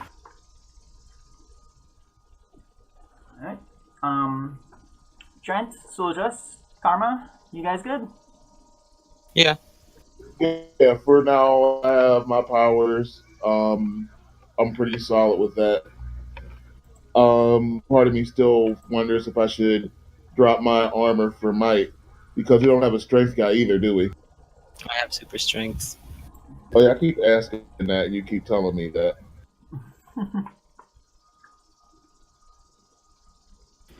You can still do it if you wish. I'll allow you to change.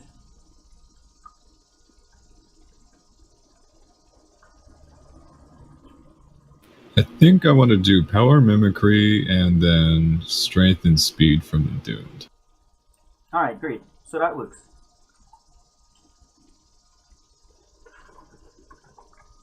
So you'll just make a note of it in note the advancement on your sheet and the power mimicry and thing, make a note of it in the bio.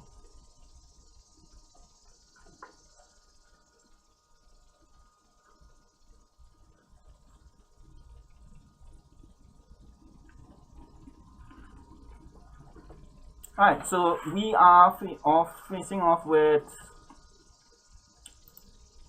this person. So I named her Striker after the guy from X-Men character. X-Men. And she has a similar agenda, if not the same, well, a similar. So that was just to give you an idea of what the PSD mask would have given you. Right, I was going to use it, but I just wanted to wait till she said something to us before I enact my pierce the masking power. Yeah, well, no problem. You can roll it again later on if you want to. Well, no, I mean, I already rolled it. I'm just waiting to hear what she has to say before I pierce her mask. I'm trying to be polite. If you're not... This PSD mask was to see if you guys could pick up on how this thing is gonna go for you guys. It's to see if you can feel the room. So I just kind of wanted you guys to In get an that case, I'll understanding just that... go with what do you... See, I was going to listen to her and then kind of pierce the mask and see what she wanted me to do. But if you're Yeah. telling me I have to tell you to pierce before you'll tell me what she says, then I'm looking to see what she wants us to do. Well, no, in that case, I want to know what she's really planning. Right. So what she is really planning is that she wants to make a big deal out of this because she is shooting for the mayor's job and she's building a platform of what's the words, accountability and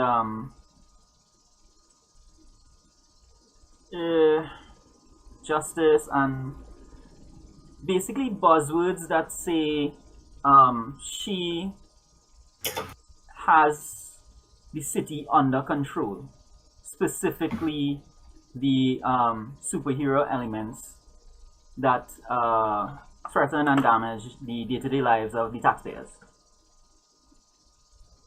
So she is going to try to blow this out of proportion.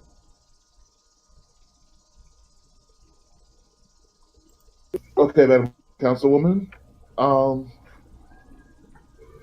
we respect your bringing us to the summons.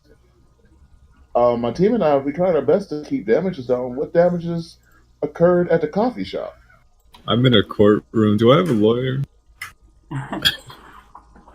She is going to it's three of them by the way. It's her and there are two other like aldermen or something. So it's like as I said, this isn't a courtroom. It's like a deposition. They are here to find out if there are grounds for proceedings. So once again, what damage occurred at the coffee shop? This isn't about the damage. This is about the people that you put at risk. So who's the witness? No, there's no witnesses. This is an interview between you and her. You and them. Okay. So This you is- Okay, think, man. you think we should have So- just Alright, so let you that guys, clear? are you guys familiar with what a deposition is? Yeah, they usually talk to us and tell us what the hell's going on, and then we can have a chance to, defend ourselves or say how we feel. So she said we put people at risk. I would argue that I threw a shield in between them and the guys with bullets so that the people could not be hit, taking them completely out of danger. And then we shot a glue gun at their weapons, keeping them out of danger, and then let the people escape. I mean, if she's got something to say that we put them in danger, she's going to have to try pretty hard. Alright, so the way a deposition works is that you guys mostly do the talking, but she is gonna speak to you, so don't worry too much about it. Okay. Ma'am, we entered the building. I put a shield between the customers and the criminals. Ektar glued their guns together so that they were no longer an issue, and then Trent helped them escape so that they could come out. Afterwards, some of them started to escape, and Del Toro was able to stop them. And I wasn't even there. We So made why am I- extra, but we made extra caution to make sure that none of the people were in danger at any time. In fact, I might argue that was our primary objective. She says, "Gentlemen, we have accounts to the contrary that you guys stumbled in there and were not even aware that a robbery was taking place. You then escalated the situation, prompting the assailants to fire their weapons in a crowded coffee shop.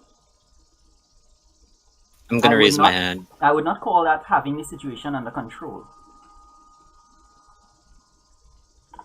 So, do you believe, ma'am, that the situation was under control if the criminals would have simply robbed the people and walked out? With their guns unfired, it seemed like that would have been the less risky option, don't you think? I totally disagree, ma'am. She's trying to drop your savior and raise your mundane. So, you really want to drop my savior today? Got it. The idea she's putting forward is basically the same idea that the law says, that you do not use any more force than necessary You know, the law is kinder to the assailant than to the victim. Like, you know, if somebody tries to steal a wallet and you kill them, you are the one that has to answer. That's the line she's taking.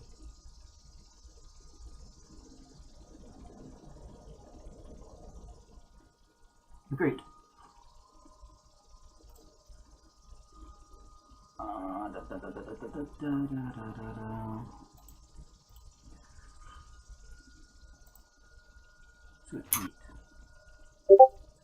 Yeah, so she says that to you, and the guy beside of her says, yes, while we agree that you did not cause this situation, we do not agree that you did not make it worse.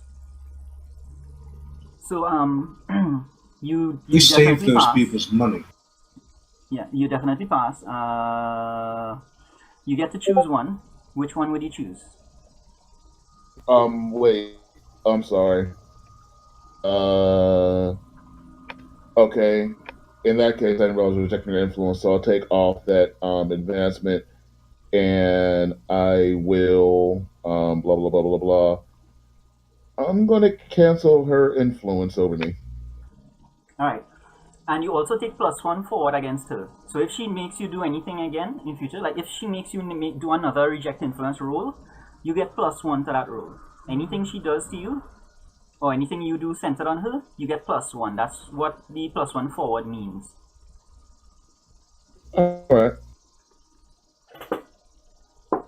And just make a note on your sheet, +1 forward, Councilwoman Striker.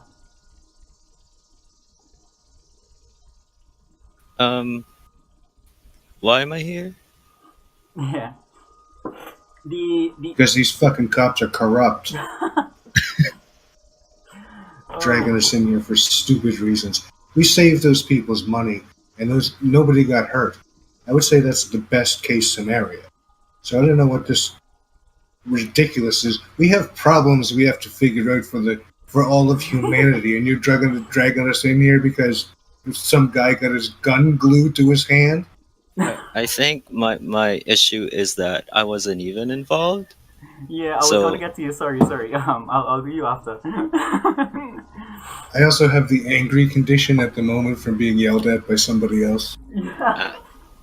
So the second alderman, which is the one who hasn't spoken as yet, he responds to you saying, "Oh, you are an adult. Wow, this is complicating things." He says, Not about being an adult, jackass. It's about getting the job done. "That part was out of character." Well, okay, I guess if you insist. So he says, "This isn't about saving or not saving. It's about the rules and following the laws. We have laws for a reason. And in this day and age, where you have people who are capable of breaking those laws, it's even more important that we do everything we can to uphold them." So, he's saying you should be more law-abiding and less of a rebel. So, he's definitely moving down your freak, and he will be raising your mundane, I think. So you can roll for that, and that will take us to Zen. And then Trent. Wait, that was for me? No, that was for Hector. Oh, okay.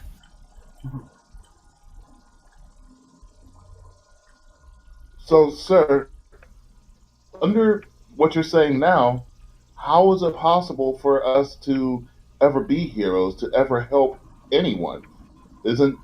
If that situation didn't require our assistance, then tell me, what situations do? One second there, Onyxius. Hector, Yep. the person was making an influence move against you. So Okay. you can choose to reject the influence, or you can go with it. I'm It was going your to freak reject. down and your mundane up. Right.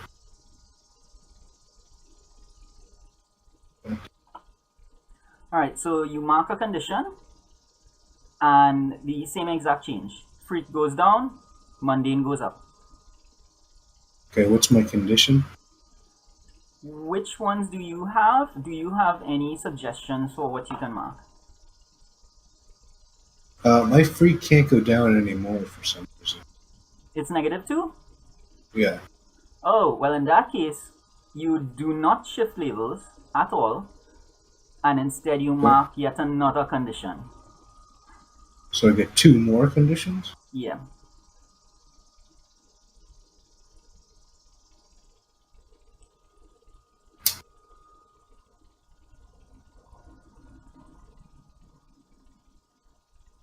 I was actually to point out to you guys that these rules, they take your conditions into account. You don't see them because when you put your mouse over it, doesn't show you what it's taking into account. But it does, when you have a condition, it affects your rule. So I get 2 more conditions? From this exchange, you get 2 total. Okay, do I just pick them? Yeah, something that seems logical.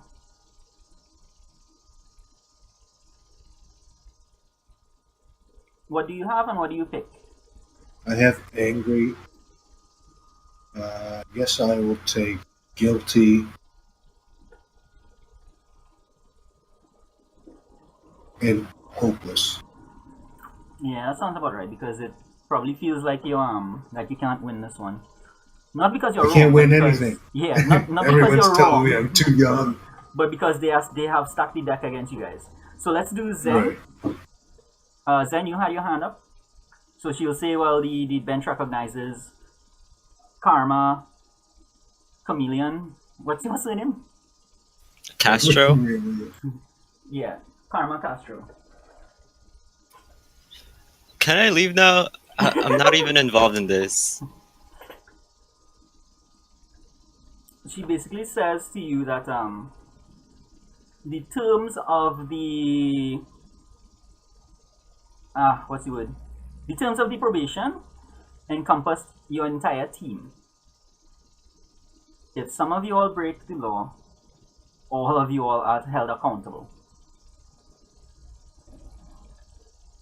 You are not just acting on your own. You are all acting together, and it behooves this this committee to ensure that you are held accountable for the actions that for the actions of a team that you choose to be a part of.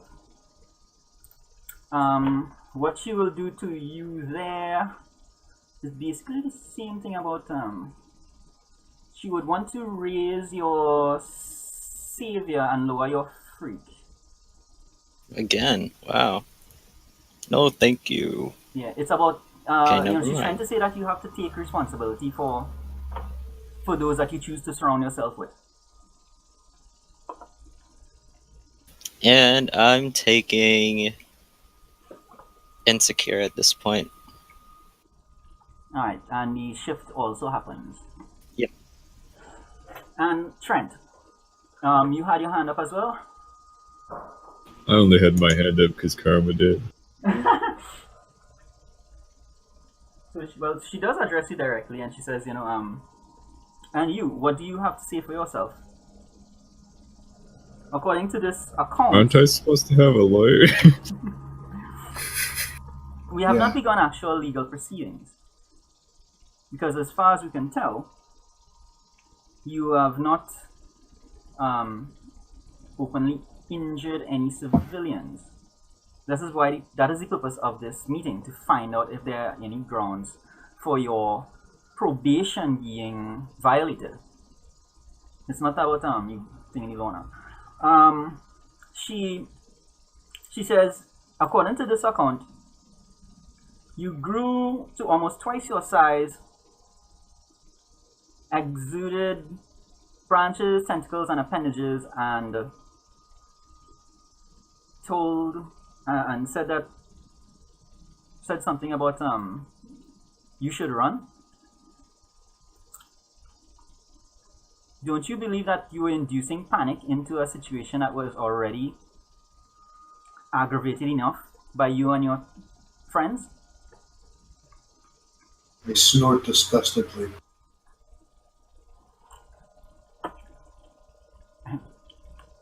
She says,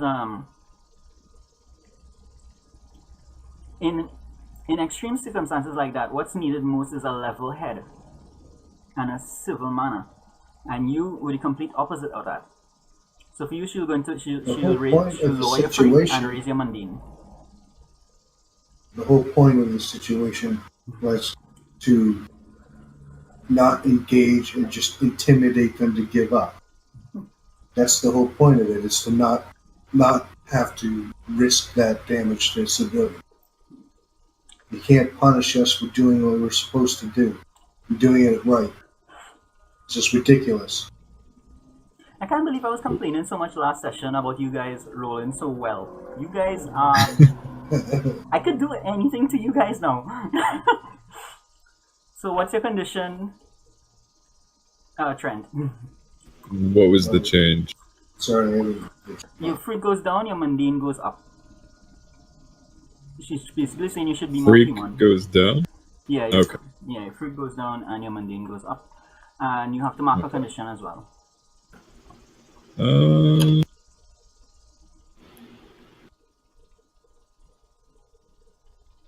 I guess guilty? Guilty works. Yeah.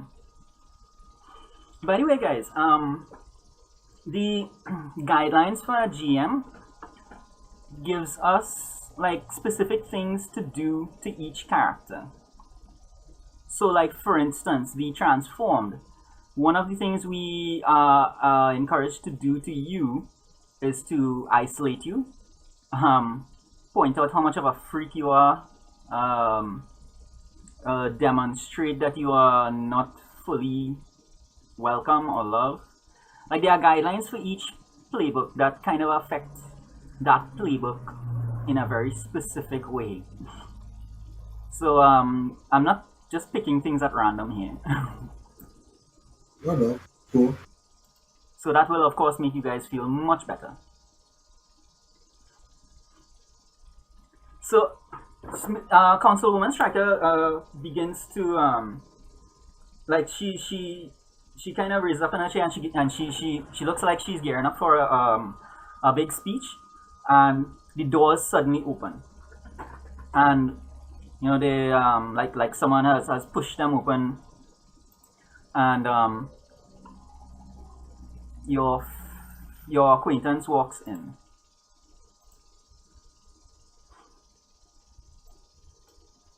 He's dressed pretty much as you saw him last time. Well dressed in a proper suit. This one is not from a department store. Well groomed. His hands are still sweaty. He is carrying a briefcase. He walks right up to the table right next to you guys, sets the briefcase on the table, and says, Councilwoman Striker, Richie Rockingford, appearing on behalf of these defendants. Striker says, Mr. Rockingford, this is not a case. And Rockingford says, well, in that case, my councilwoman, we will be leaving, and these proceedings will cease immediately.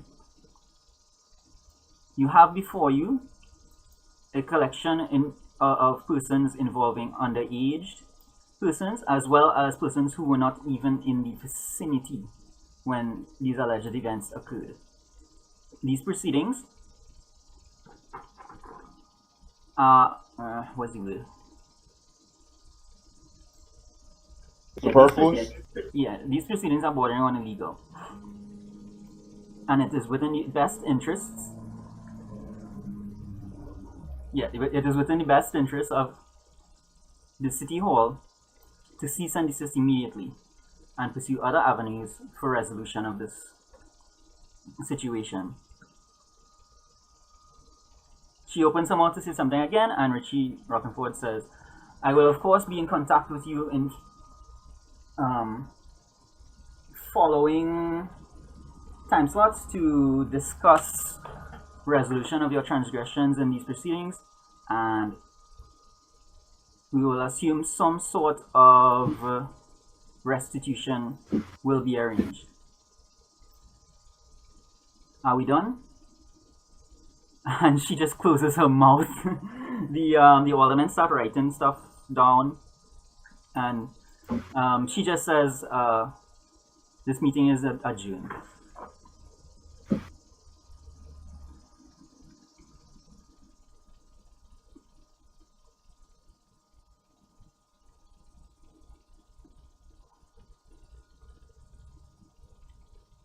Do you guys do anything or see anything? Oh, before anything, I'm gonna change my insecure to angry because that makes a lot more sense. Yeah, no problem. And you guys wonder why I called him Rockin' Richie Rockin' Word. I just walk here with a smug look on my face. Yeah. He looks at you and he kind of nods a little bit, but under his voice, he says, "We need to leave here right now." Yeah, let's go. Oh, and I say just because I'm a smartass. Oh, Madam Councilwoman, you guys like have a, I don't know, handbook or anything so we can avoid this situation next time? He shakes his head. He takes out a handkerchief and wipes his hand because his hand is still moist, and he's just one of those people with sweaty palms, and he gathers up his Clammy hands there, boy. and he kind of shrugs his shoulders, you know what you're gonna do, and he picks up his briefcase and he begins heading towards the door, kind of motioning for you guys to come. I want to shake her hand. You probably can. You would have to run across the room and brace her from exiting the door, though. I'll do it. I flash her a smile. I have the Say- speed. Yeah. I'll be, I flash her a smile when I guys, I'll be say- right back. I'll catch up. I flash her a smile and I say, "Good luck in November, Mrs. Councilwoman." Make a roll for me. Unleash your powers. Me? Yeah.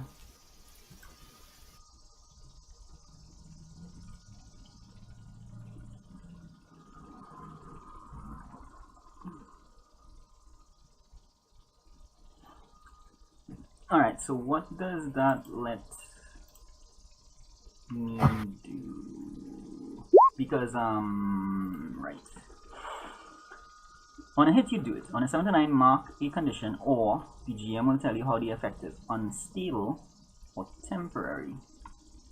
So you want to use your super speed to cross the distance and go to talk to her. So I'm going to say that you get to her before she exits the doorway, and both aldermen are right with her because everyone is exiting their doorway at the same time. So they all stand right there and look at you. The reason I made you roll is because Mr.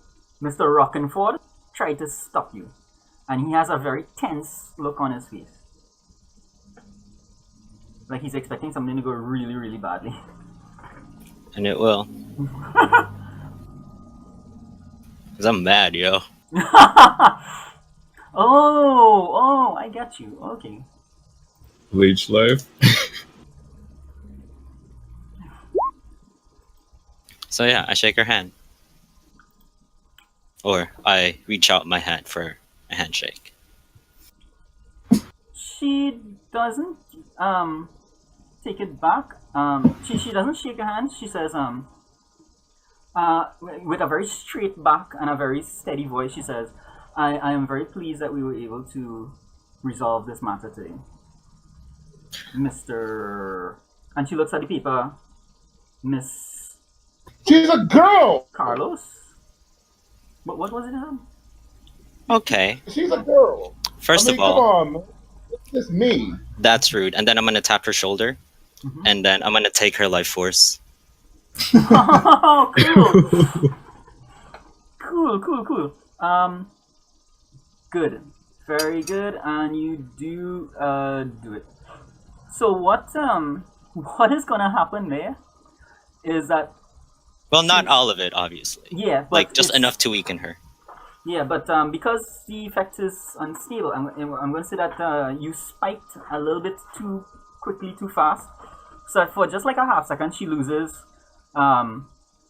she uses her foot in. She kind of buckles on her knees, and the aldermen kind of grab at her, and they're looking at you, as if you have done something to her. And, You okay? and they start pulling her back through the door, and they close the door, and you can hear them like starting to argue and yell. Okay, let's Richard get the Rockenford has reached up to you at this point. He puts a hand on your shoulder and he says, "You need to leave right now. They are on the verge of doing something really illegal.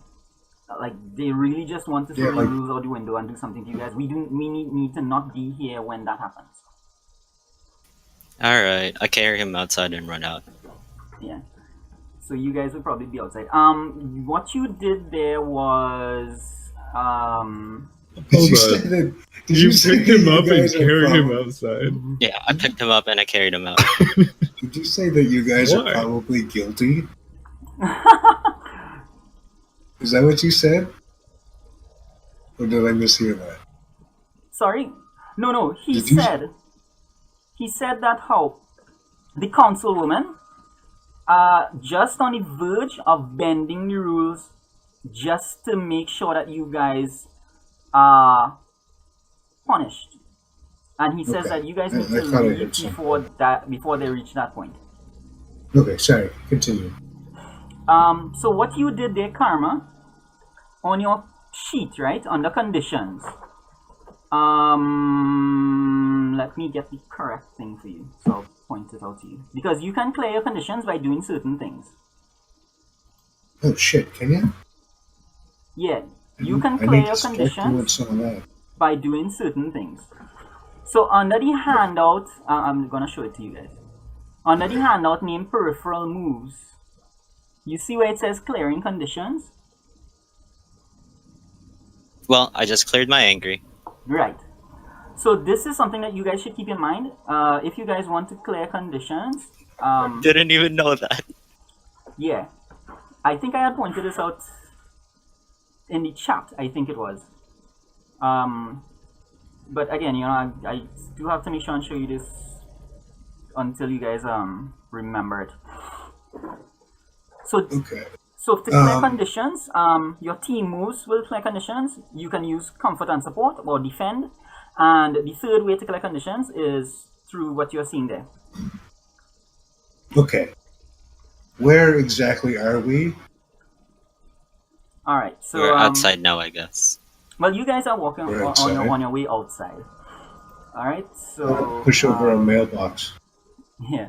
So Richie is leading you guys, and he is just explaining to you guys like some of the jargon behind what was going on, and a couple of the things a couple of the laws and regulations that they completely passed over.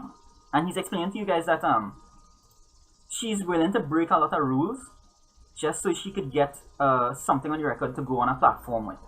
And she says you guys need to stay away from her and kind of not be on her radar for a little while.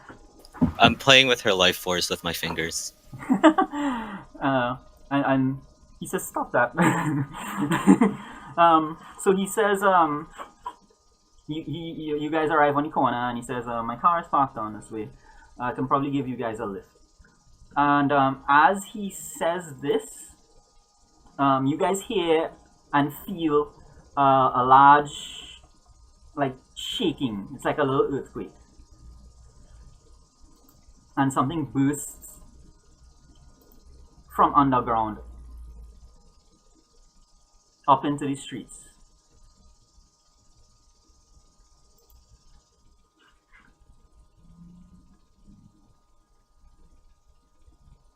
It looks around for a little bit, and it spots you guys. And Hey, it it's Onyx. yeah, and pieces of the thing, the what do they call it? Not tarmac. It's broken up pieces of the road. Asphalt, concrete. Yeah, Pavement. yeah. He flings that in your direction. I take a spear of light and I try to throw it through the rock. Excellent. Who's it thrown at? Us. Just in general, everybody? Are we Yeah, in the you car? guys walked Or out are we as a group. You know how teenagers take up the entire sidewalk. It's kind of like that. So he's thrown in your direction, and I mean, he didn't have a sniper scope, so he probably wouldn't be accurate. It could have hit any of you guys. So it's up to Didn't whoever have a wants to deal sniper with scope this. for the rock. Yeah. Okay. So I throw a Wait. spear at. I want to say something as karma. Look, guys. Let's have the adults deal with this. Yeah? Karma, I get it. I'm pissed off too. But we're gonna be pissed off and crushed by a rock. Can And then, someone help me, I please? guess right then and there, I cover us with a psychic bubble. All right. So you will Better? do defend. What? That's a +3. God damn it. Double ones, damn. Yeah. Let me just check defend.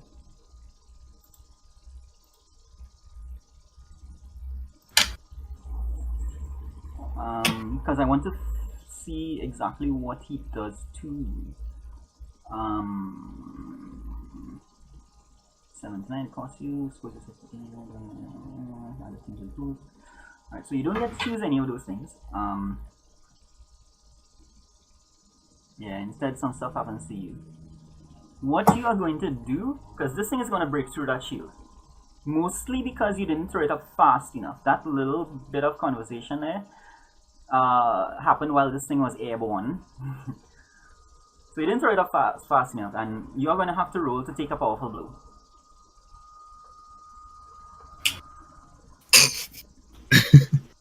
Now you do it, gosh darn. Ouch.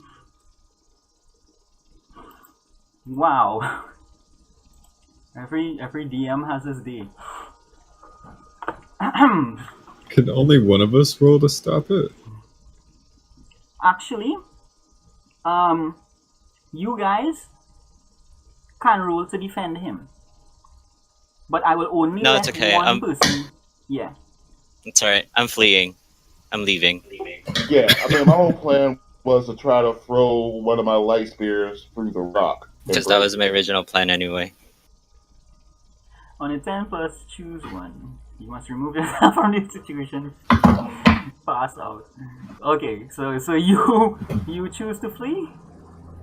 Yeah, I'm gonna be like, you know what? No, I'm not having this. I'm leaving. And then I'm gonna give myself wings and fly away. Alright. Majestic as fuck. Okay, soldiers, roll your spear. Oh, actually, What am I rolling? well, What am I using? the thing has landed. The demon is still there. It's taken a few steps towards you guys. Do you still use your spear? What would you like to do? You and Trent and Hector. So none of us got hit by the rock. Then he just kind of missed us. He hit Karma. He hit hit me. Karma. Okay, in that case, I'm gonna light speed behind him and try to stab him with a spear. All right. So this would be directly engaging a threat.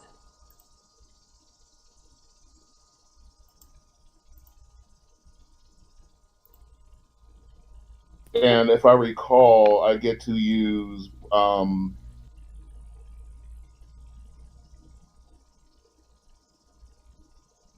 You get to use Savior instead, right?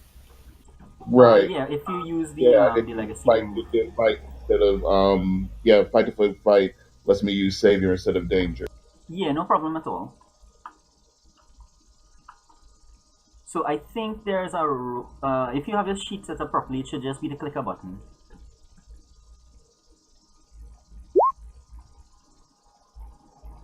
All right, so as soon as the rock hits and I see Karma fly away, I use my newly enhanced speed powers, which my friends didn't know about yet.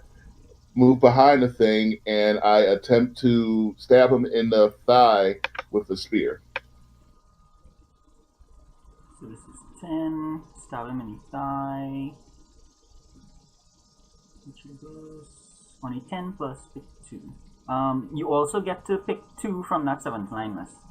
Because it's just the directly engage a threat roll.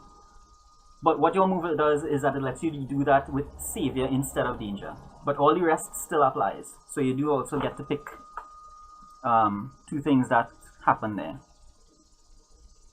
Alright, so when I do stab him, you know what? Let me change it from stabbing him with the spear. I kind of use the spear to try to lock him down. So I'm gonna, instead of using the spear, I'm going to speed towards him, and then I'm going to shadow lock him from behind so that my people can go and get a free hit on him, create an opportunity for my allies. Okay, that's good. Do you resist or avoid their blows, or do you take something from them? Oh, I take 2? Mm-hmm. Right. Mm-hmm. Because okay, I'm also going to... Okay, while I'm holding him shadowily, I'm also going to resist and avoid his blows. Okay, that's good. Alright, so that does happen. And Trent and Hector, you guys have an opportunity now that Soldiers has created for you.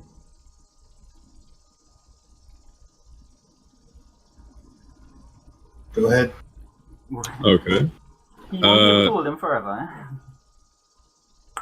Just so you know. I want to leap over and slam a bark fist right square into its face. Cool. How many conditions did I give this guy? That would also be directly engaging a threat, so you can roll for that. With consideration for any playbook moves that you are using. Question, would this also clear angry, because I'm hurting somebody? Hurt somebody important. Is he important? To you, no. You would have to like hurt Soldiers' feelings or something. Oh. Or you would have to like this. cause Hector to injure himself or something. I don't think it's hurt someone. He threw a rock at Karma and made a run. It's not hurt someone important. It's hurt someone or break something important. Mm-hmm. But that doesn't mean hurt someone important. No, it is. I mean, to me. No, it is. Okay, one second. Let me just pull it up and confirm before I do this. But it has to be someone important to you. Like it has to be like a civilian then, or like someone.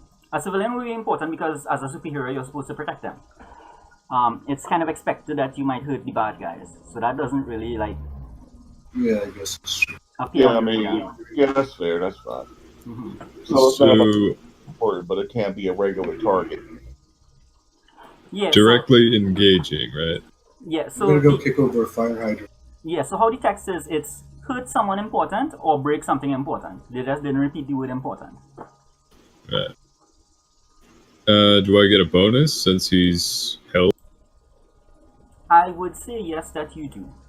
So it's a barkskin punch, right? Mm-hmm. Okay. So just give me a roll for that. That would be directly engaging. Well, that's what I was asking. Do I get a bonus? Yeah. You would get a +1. Okay. Bam. Nice. So you also get to pick 1. I'll resist. Okay. Resist or avoid their blows. So this guy is pretty much in a bad shape. He's going to get a condition. Hector, what would you like to do? I'm going to ice grenade him. I'm gonna jump out the way at the moment of impact. That's gonna let him go, by the way. So I say, jump out of the way, or yeah. make So as way he or throws some that, shit. I'm gonna try to let him go at the last second. You see, I could probably be kind of mean to you guys and make you roll for that, but alright, let's see what happens with Hector's roll. This is all going to depend on Hector's roll. What am I rolling? This will also be directly engage a threat because you are Alright, so how I would normally choose the move is based on your motivation, not the actual action you take. So, like, what is your motivation for doing this? Do you want to hurt him, or I want to render him in a state where we can question him, maybe if he can talk. But I want to encase him in ice, except for like his head. so that could be either directly engage a threat, or it could be unleash your powers. Well, directly engage a threat is fine, but I'm at the point now where do I have a bonus or a penalty? No, if anything, you would have a penalty because teammates. To Well- hit him? Well, Yeah, you're using that AoE ice thing while basically Okay. touching him. all right. Let me rephrase it. I'm gonna just go over and put it on him while he's held, and then it'll happen instead of like throwing it. Like, you know what I mean? Oh, cool, Ector! You made those little Halo grenades. Alright, so Sorry. I'm just trying to decide Oh, what that's a cool, Ector! You made those Halo grenades. Yeah. yeah, I'm just gonna I'm just trying to decide what how to handle this sequence of events. Go ahead and give me. I'm gonna take this as directly engage a threat because you're trying to make it so that he's no longer a threat. Right. And depending on that, So, there may be some Do I have- complications. Do I have the plus or a minus? You're gonna have a -1.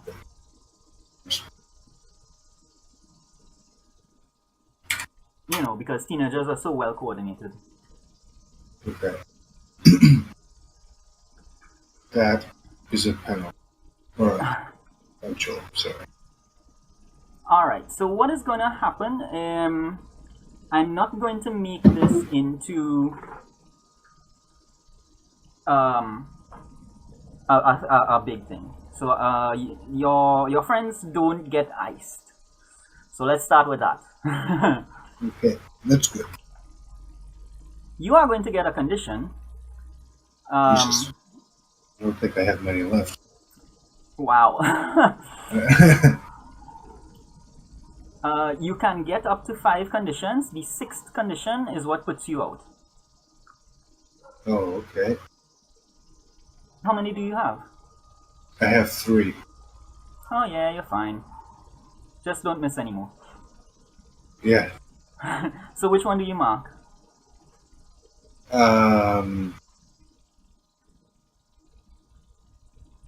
Insecure because I keep fucking missing. Yeah, that sounds great. Alright, so what he's going to do is that in that little bit of miscommunication there, you trying to put the thing and soldiers and trying to get out of the way. As I said, the coordination of teenagers is, it is what it is. So you guys kind of screw up, and this thing, it descends into the ground because it has the ability to tunnel through dirt and earth, and it can move. So it descends down into the ground. So like if you guys were probably around here, it gathered around him. He descends into the ground there, and then he pops up again under the bus, and he throws the bus at you guys. So each one of you guys is going to have to roll to take a powerful blow.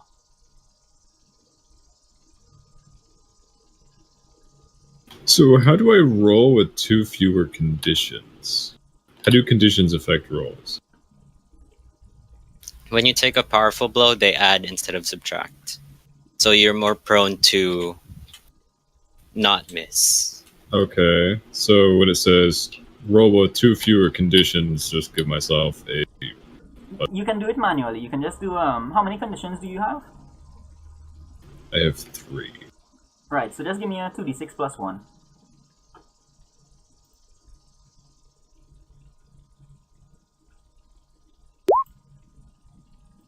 God damn it. Wow.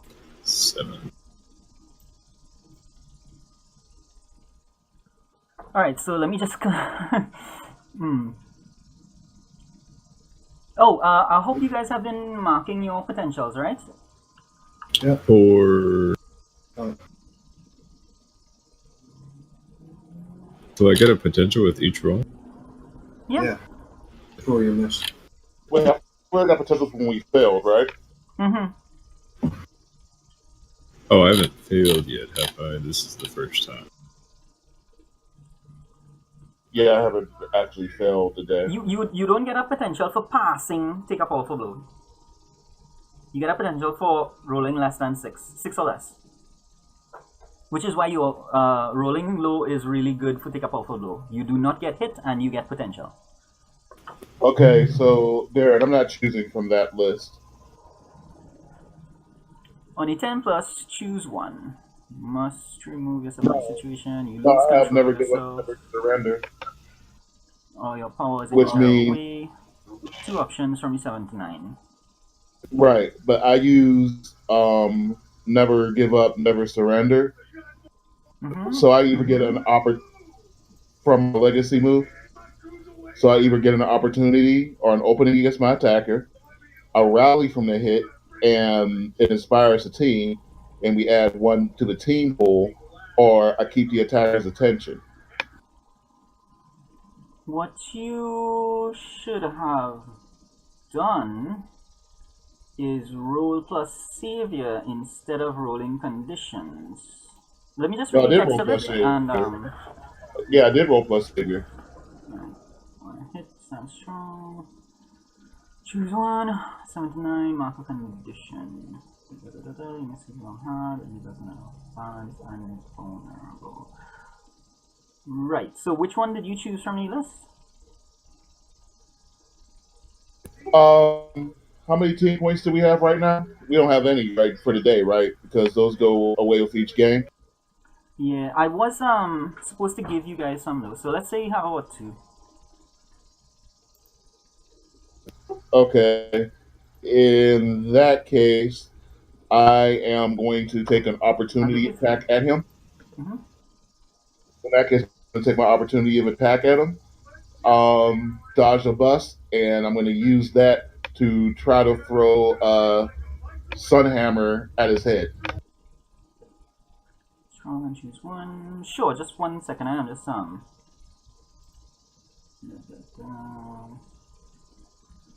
Alright, so you're gonna attack him. The protege gets hit and Trent gets hit. Ekta, what's your choice?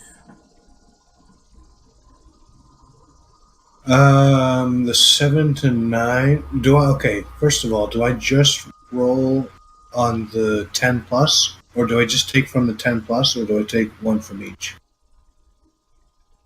You rolled 16, right? Yeah. Okay, so that is 10 plus. Okay. So which means you choose one, Right. or you choose 2 from the 7th blindness. Okay. I'm going to lose control of myself or my powers in a terrible way. Mm-hmm. And I'm going to have the bus hit me, and through my elasticity body, it's just going to kind of make me explode into a pile of. Well, it won't kill you. Like what is going to happen in circumstances like that is that you're going to create like a lot of collateral damage. Or okay. yeah. Okay, let me. So then I will do. I must remove myself from the situation. So it's going to hit me, and it's not going to kill me because I'm plasticky, and I can always No. kind of slide back together. So like But you see how it says flee or pass out or something. So it yeah, could be that you're just unconscious if you want. or like a stun or something. Yeah, that's You know? fine. Right. All right, so you won't do anything. Remember Terminator 2 when he got shot in the face with the Yeah. shotgun and he was all fucked up? It's like me. Yeah. And Trent is Trent, you get to choose from the. I have to give Brad. Yeah, the latter three. All right. Is there any particular way you want to do that?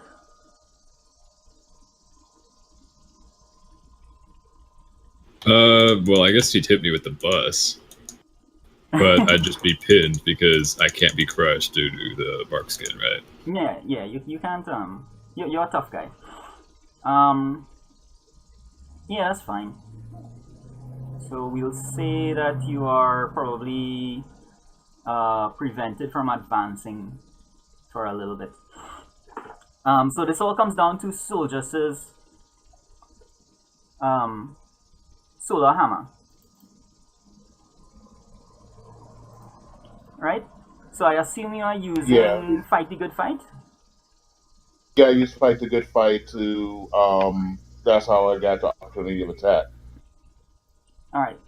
No. The one you used was Never Give Up, Never Surrender. But in terms of your No, I'm attack. sorry. Yeah. Alright, so do your thing and let's see how it works out.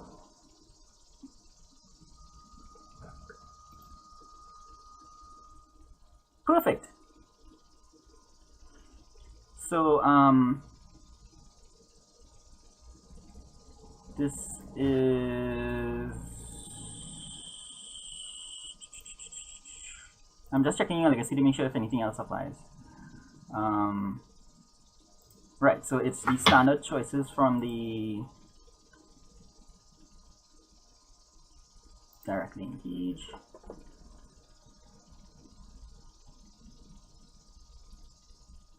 So are there any two on that list there that would appeal to you?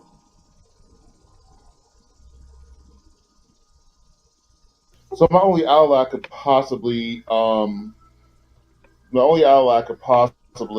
help out right now would be Karma, because the other two are out, right? Karma left. I Alright. left.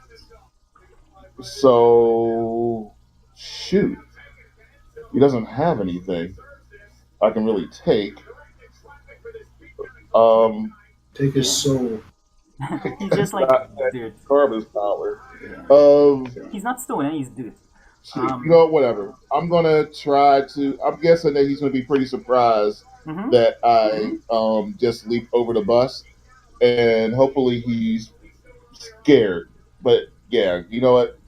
I'm gonna nope. I'm going to try to impress him after I throw the hammer at his head and say, "Calm down, or I will calm you down." All right, so that's good. Here's how this is going to continue. So I'm gonna go with that because it works for the fiction and for what happens next. But in future, just make a note that for Fight the Good Fight, you cannot choose that last option because you're not fighting. Oh yeah, that's right. Actually, I did know that. Yeah, but that's okay. We'll go with it for now because it works. So what's gonna happen is that you're gonna try to scare him, try to intimidate him, and instead he is going to just roar back at you, and he's gonna try to get a little bigger, maybe absorb a little more dirt into himself. But while all this has been going on, while this fight has been happening, the sky has been getting darker, and you, out of the corner of your eyes, you could probably hear people pointing at some new thing that has just appeared. And what is happening is behind you, a costumed superhero is there, and he's just standing in the street, arms open, palms up, and you can see he's focusing really, really hard.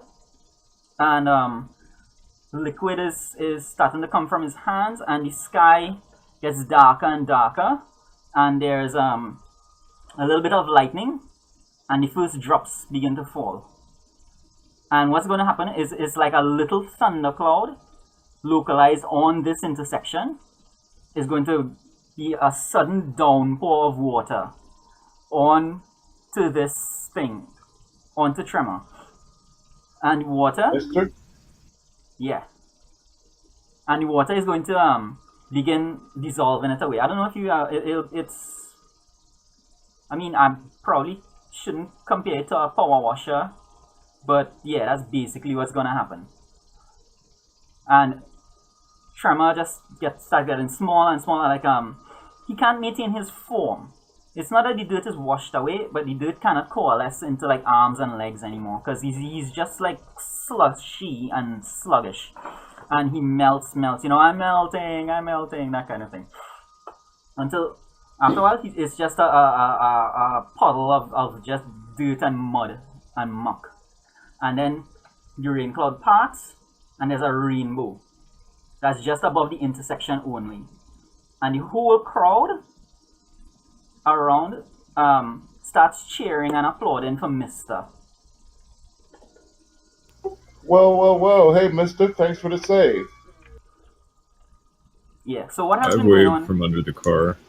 Yeah. So what has been going on is that while you guys were fighting, he was focusing his energy to bring this rain cloud together. So you guys while you guys were distracting anything, he was doing his thing behind you guys. Am So- I back up? Yeah. Yeah, cause you know, it's like you're a little not stirred, but you're still a martini. Okay.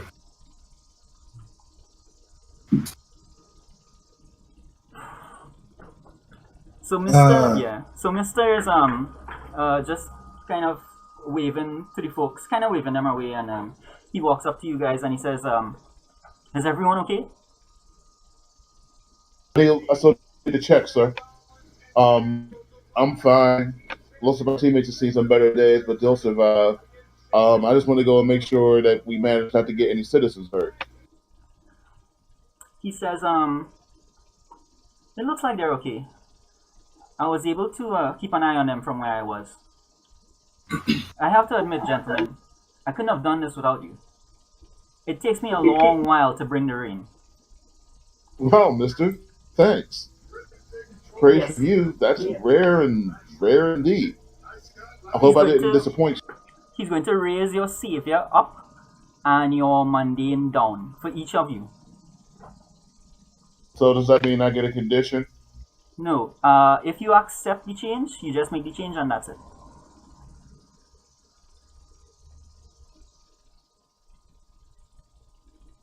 So your savior will go up and your mundane will go down. His savior's capped. He's asking if he Oh! still takes a condition. If You it's take a good 2 change. instead. No. In a case like that, when it's capped, yes, you do take a condition, but the change does not happen.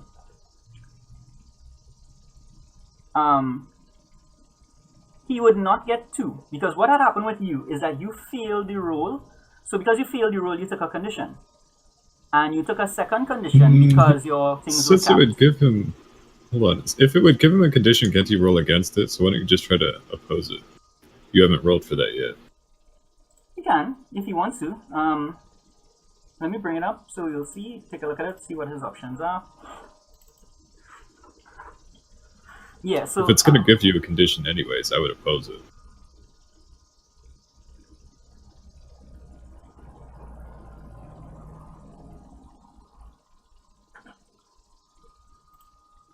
your choice, soldiers. I didn't realize the savior was still capped.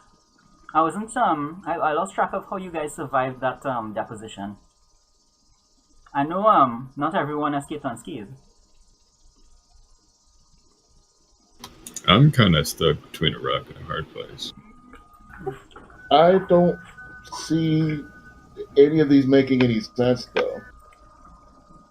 Like, I mean, just help me out here. If I took one of these conditions, what would make sense? I mean, just giving me praise. Do you have He insecure? liked what we did. Go ahead. What? Do you have insecure? Why would him saying we did a good job make me feel insecure? Because you have the opinion of this person to live up to now. I've already had that. Some big This is the guy who ego. raised me. What options, what conditions do you not have? Well, right now I don't have any conditions. I'm just trying to say what makes sense just with Usually the way the it's story's going. yeah, usually it's insecure. Okay, I was just asking you to explain why somebody who I have a lot of faith in, who I have a lot of belief in, saying that I did a good job would make me feel insecure. I just want you to explain that to me. Convince me of that. One second. Let me see if I can find an example that you know. It's because anime uses it a lot. So yeah, there's bound to be one. What it is that Yeah, never mind. It doesn't even matter. yeah, I rejected it and I won. So right, cool. I have done that. I just wanted to roll. God damn it. What the hell, man? Oh, all right. So, what would you do? You have no conditions? I don't know why I would just randomly get afraid. Panic attack, I guess. No, it's the idea that how do I explain this to you guys? It's a common theme. Like TV Tropes has a page on it. It's the idea that it's the internal fear that you won't live up to expectations and you're insecure. It's like the definition of being insecure. I mean, this is once again somewhere I would just have to role play it because I just don't live my life that way. Um, I'm going to. Is there another one you would prefer? Well, no, I mean I rejected the change, so I'm just gonna go pick the raise a label and lower a label. Alright, cool. So I will raise my mundane to 3, and I will lower my superior to negative. So your savior is high and your mundane is high?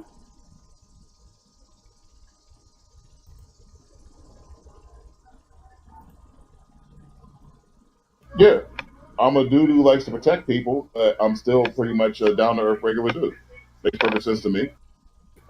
Spider Man's savior and mundane would be high.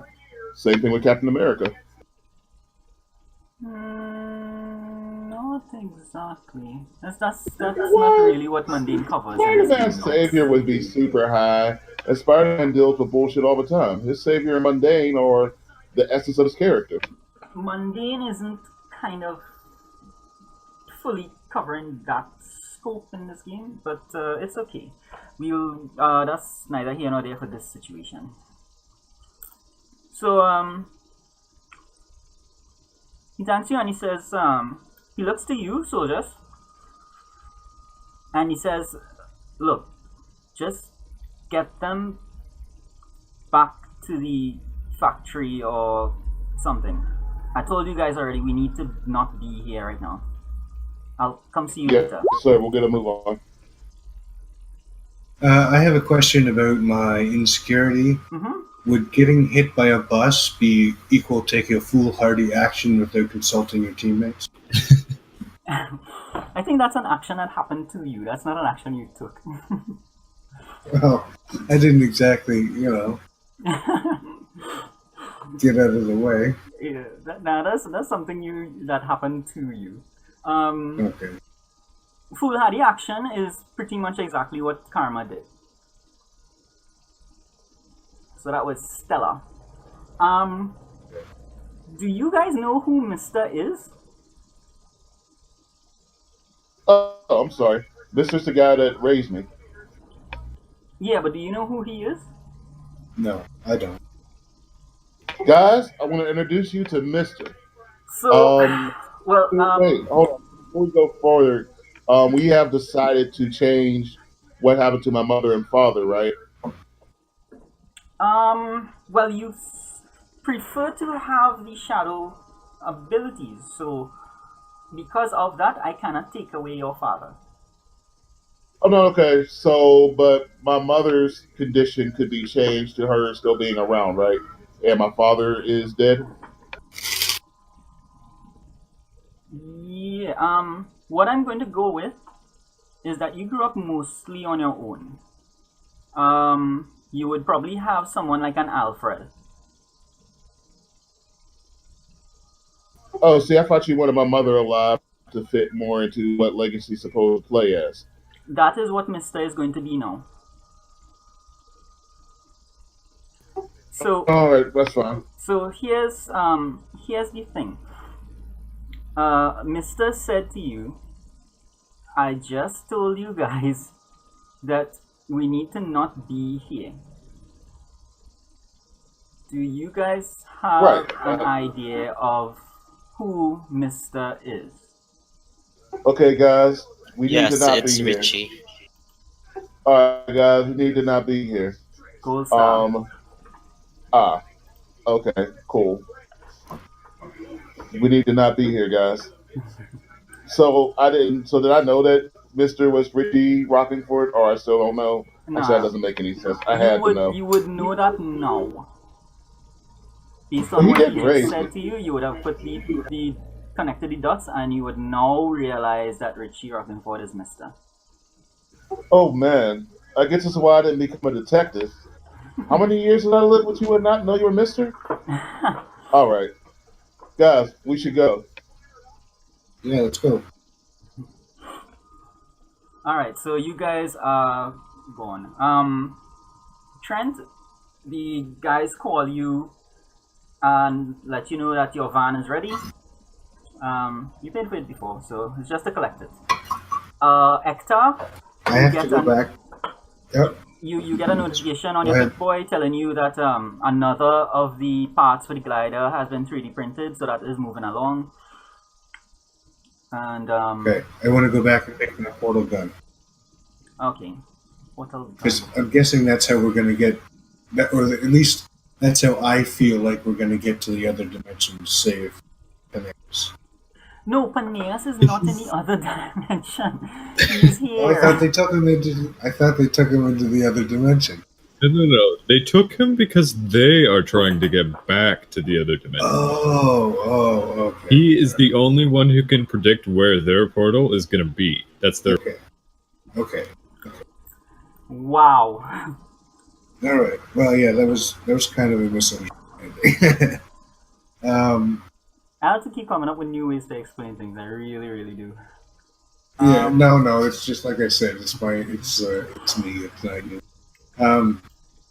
But anyway, Okay. good news. The van is ready. The glider is progressing. It's not ready as yet, but it'll be ready soon. You guys don't know where Karma has run off to. Somebody may or may not want to check on that. What do you guys want to do? All right, I'm gonna go and try to use my check. I'm sorry. Go ahead. I really need to be comforted over here. I've got a lot of shit going on. I'm going to slap you. Because I'm so fucking angry.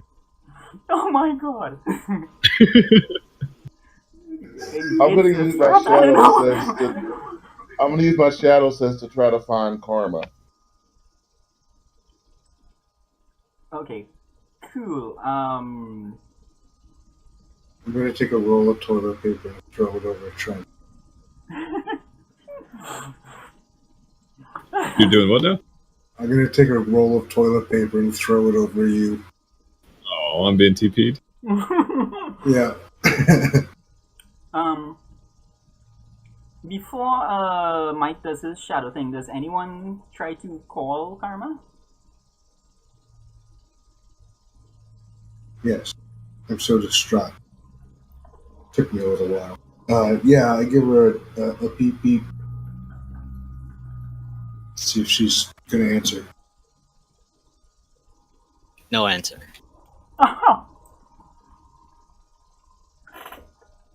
Okay. Um,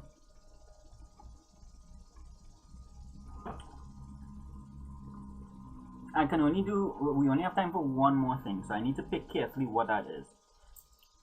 Um, because the revelation that Rockenford was Mister, that was where we could have ended for today. But we have maybe a little bit of time, and you guys have done a lot in 15 minutes before. Shadow sense to find. Oh, I know what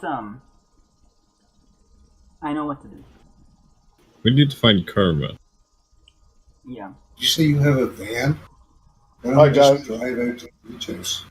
Guys, hold on. I gotta concentrate. I haven't done this before.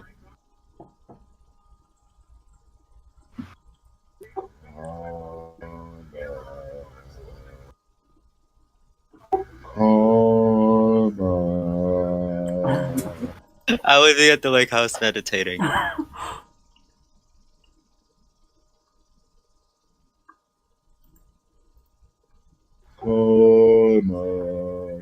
I slap him. Okay.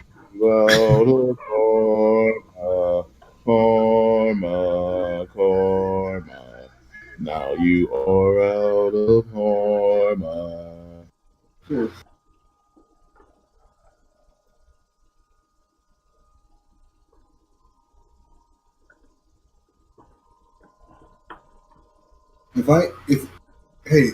Since Trent slapped me, does that mean, like, would that be considered hurting someone important? Yep. Yeah. Yeah, that would be. Slap him back. Specifically because you were looking for comfort and support at that point in time and you were met with a slap. Yeah, so I smack him back. It gets my anger out. Yeah, and TP encounter as well. So I'll give you guys that. You can each take off one condition. Whatever the thing says applies. Okay. Also, smacking him without me taking a foolhardy action without talking to my team. And you get to clear one. hopeless, Everybody gets one. to clear hopeless, fling yourself into easy relief. The TPing, yeah, that fits. TPing. Completely childish, of no use whatsoever, but it brings you a little bit of joy. Okay. That's great.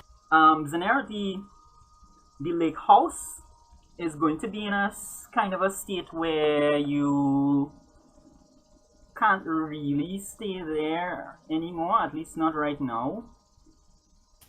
I mean, I'm just using the meditating space. You have one in the new area.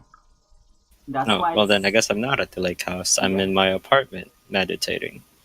So what we'll do, right? Let's take a look at your sanctuary, because one of the things that I would suggest you take for your sanctuary is an assistant or aide,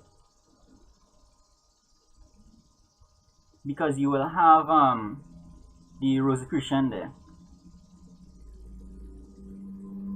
Okay. And I would also suggest, these are just suggestions by the way, and you can go your own way. I would also suggest that you have a supercomputer, because I want to believe that that space under the apartment building in the basement there is where the cult was doing all the digitization of their texts and scrolls and so on. Like that scene in End of Days, when he goes under the church and there's all kind of technology under there. Probably a no on the supercomputer thing. I'm more of a magic person rather than a technical person, I guess. Either way, your library of valuable tomes would be available to you. Well, Ektar has a supercomputer. So, alright, so let's just say it's just tombs then, if you want, and a meditation space. How many features do you get? 3? I got 3. Okay, so which ones do you center on? I guess I'll have an aid. Mm-hmm. a meditating space and my tomes. Great. Yeah, so that's good. And the downsides would be Probably easily damaged and difficult to access. yeah, that was fine to me. All right. So you are there, and she's tending to your wounds. Mike, Soldiers was about to try and find you, I believe. Right, Soldiers? Hello? Can I mimic his again? Have you seen it? I think that would be kind of necessary. He just tried. I don't. Wait, did you not hear him? Oh, no, I'm not hearing him. I'm only just now seeing his roll, actually. Testing. Can you still hear me? Yes, I'll just rolled and it was 5. Alright. Oh, that's weird. It looks like Discord was acting up. Alright, sorry, I didn't see that. So yeah, you can use your power mimicry to try that. Sweet.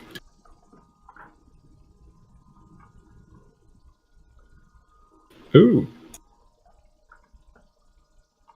So I stand right behind Soldius and do exactly what he was doing.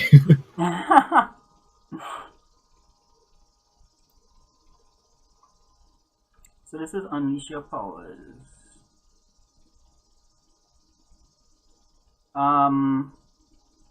You guys do see, I'm not going to give you a condition, I'm going to say the effect is unstable. Especially since it's not really your powers. Okay. There are a lot of shadows in the basement. So you do clearly see Karma. You see him being bandaged up by a nurse.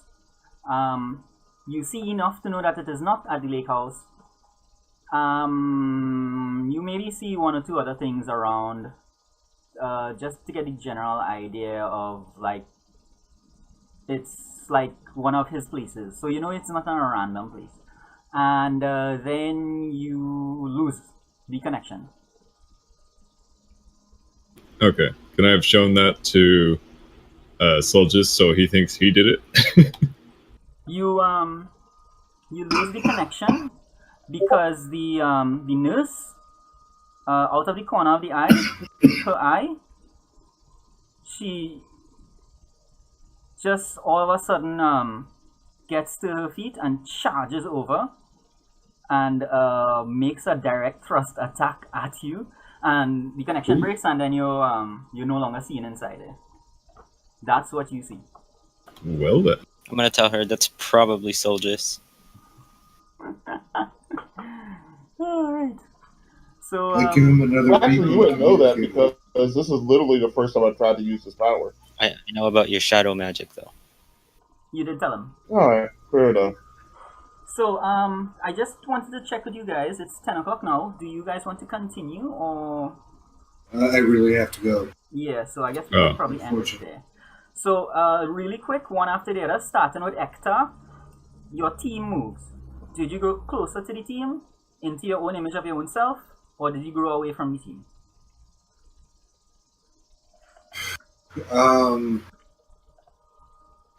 I guess my slap fight with Trent kind of drew us closer. Able to take our energy out of each other, our anger. Yeah, I would agree. Male bonding, teenager bonding. Cool. So, does Trent have influence over you? I would imagine. Yes. Alright, so Trent gets to shift your labels. While Trent is doing that, Soldiers, you're up next. I kind of think that between courtroom drama and running away and going back right in the middle of a fight that I grew a little bit further away from Karma until I get a chance to talk to her and see what happens. Okay, yeah. So that sounds good. Um, does Karma have influence over you? Everybody has influence over me. Alright, so you get to take influence away from Karma. So Karma will no longer have influence over you. Alright? So Karma just needs to take your name off Yeah. her sheet. That's done. Alright, so Karma, you next? Oh, yeah, definitely away because I got in trouble without knowing what I was getting in trouble with, and I just left because I wanted to leave. Yeah. Anyone in particular? This has to be centered around at least one. Who has influence over me right now? I don't. Somehow. So I guess I'll just, Okay. because he's like the leader-ish. Yeah, and I didn't have influence over her, so that makes sense. We definitely grew further apart on that one. Yeah, that sounds good. And last one is Trent. Hmm.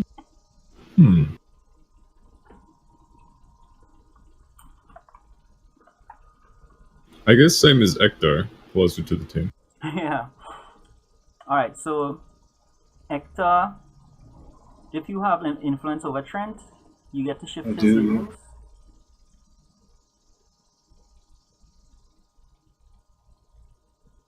So you guys can see that. And I'm going to put his danger up. mhm, I'm going to put his danger up. yeah. 1. And My danger's at 3. Ah! Okay, so in the instance of end of session, they actually give us guidelines to prevent that particular situation because we don't want you starting the next session with a condition that you did not have at the end of last session. okay. So can I change it then? Yeah. Okay. So give him +1 to freak. And -1 to mundane. This works. Okay. And I need some from you. Alright, so I think you guys are good. I will say one thing. You guys don't always act with a unified purpose. But No, when really. it comes to getting your asses kicked, you guys, teamwork is on point. Wow. Damn. So anyway, there is one thing I forgot to do. And so we'll try to do that anytime it comes up from now on. Which is anytime that you guys engage an enemy as a team, there are about 4 questions I have to ask you guys, and that will allow you to get more team for the team pool. Okay. Alright, so you guys didn't use any team this time around though, so I guess you guys are okay. I'm still guilty, insecure, and hopeless. Yeah, well, you see, the comfort and How support. am I not catatonic? the comfort and support and the team moves are what those are for. So, like, after this battle, you guys should probably have gone back to the gym and done some team moves, which would take care of a lot of that. But again, that's something you guys have to do. I can't really shoehorn you guys into that. Alright, Mike. I'll catch you later. Yeah. Here, guys. Alright, later. So, Tomorrow. yeah. So, I did get pretty much what I wanted to get done. So, this was a pretty alright session as far as my my plot lines go. I normally would have preferred to end on something dramatic though, but we ended kind of quickly.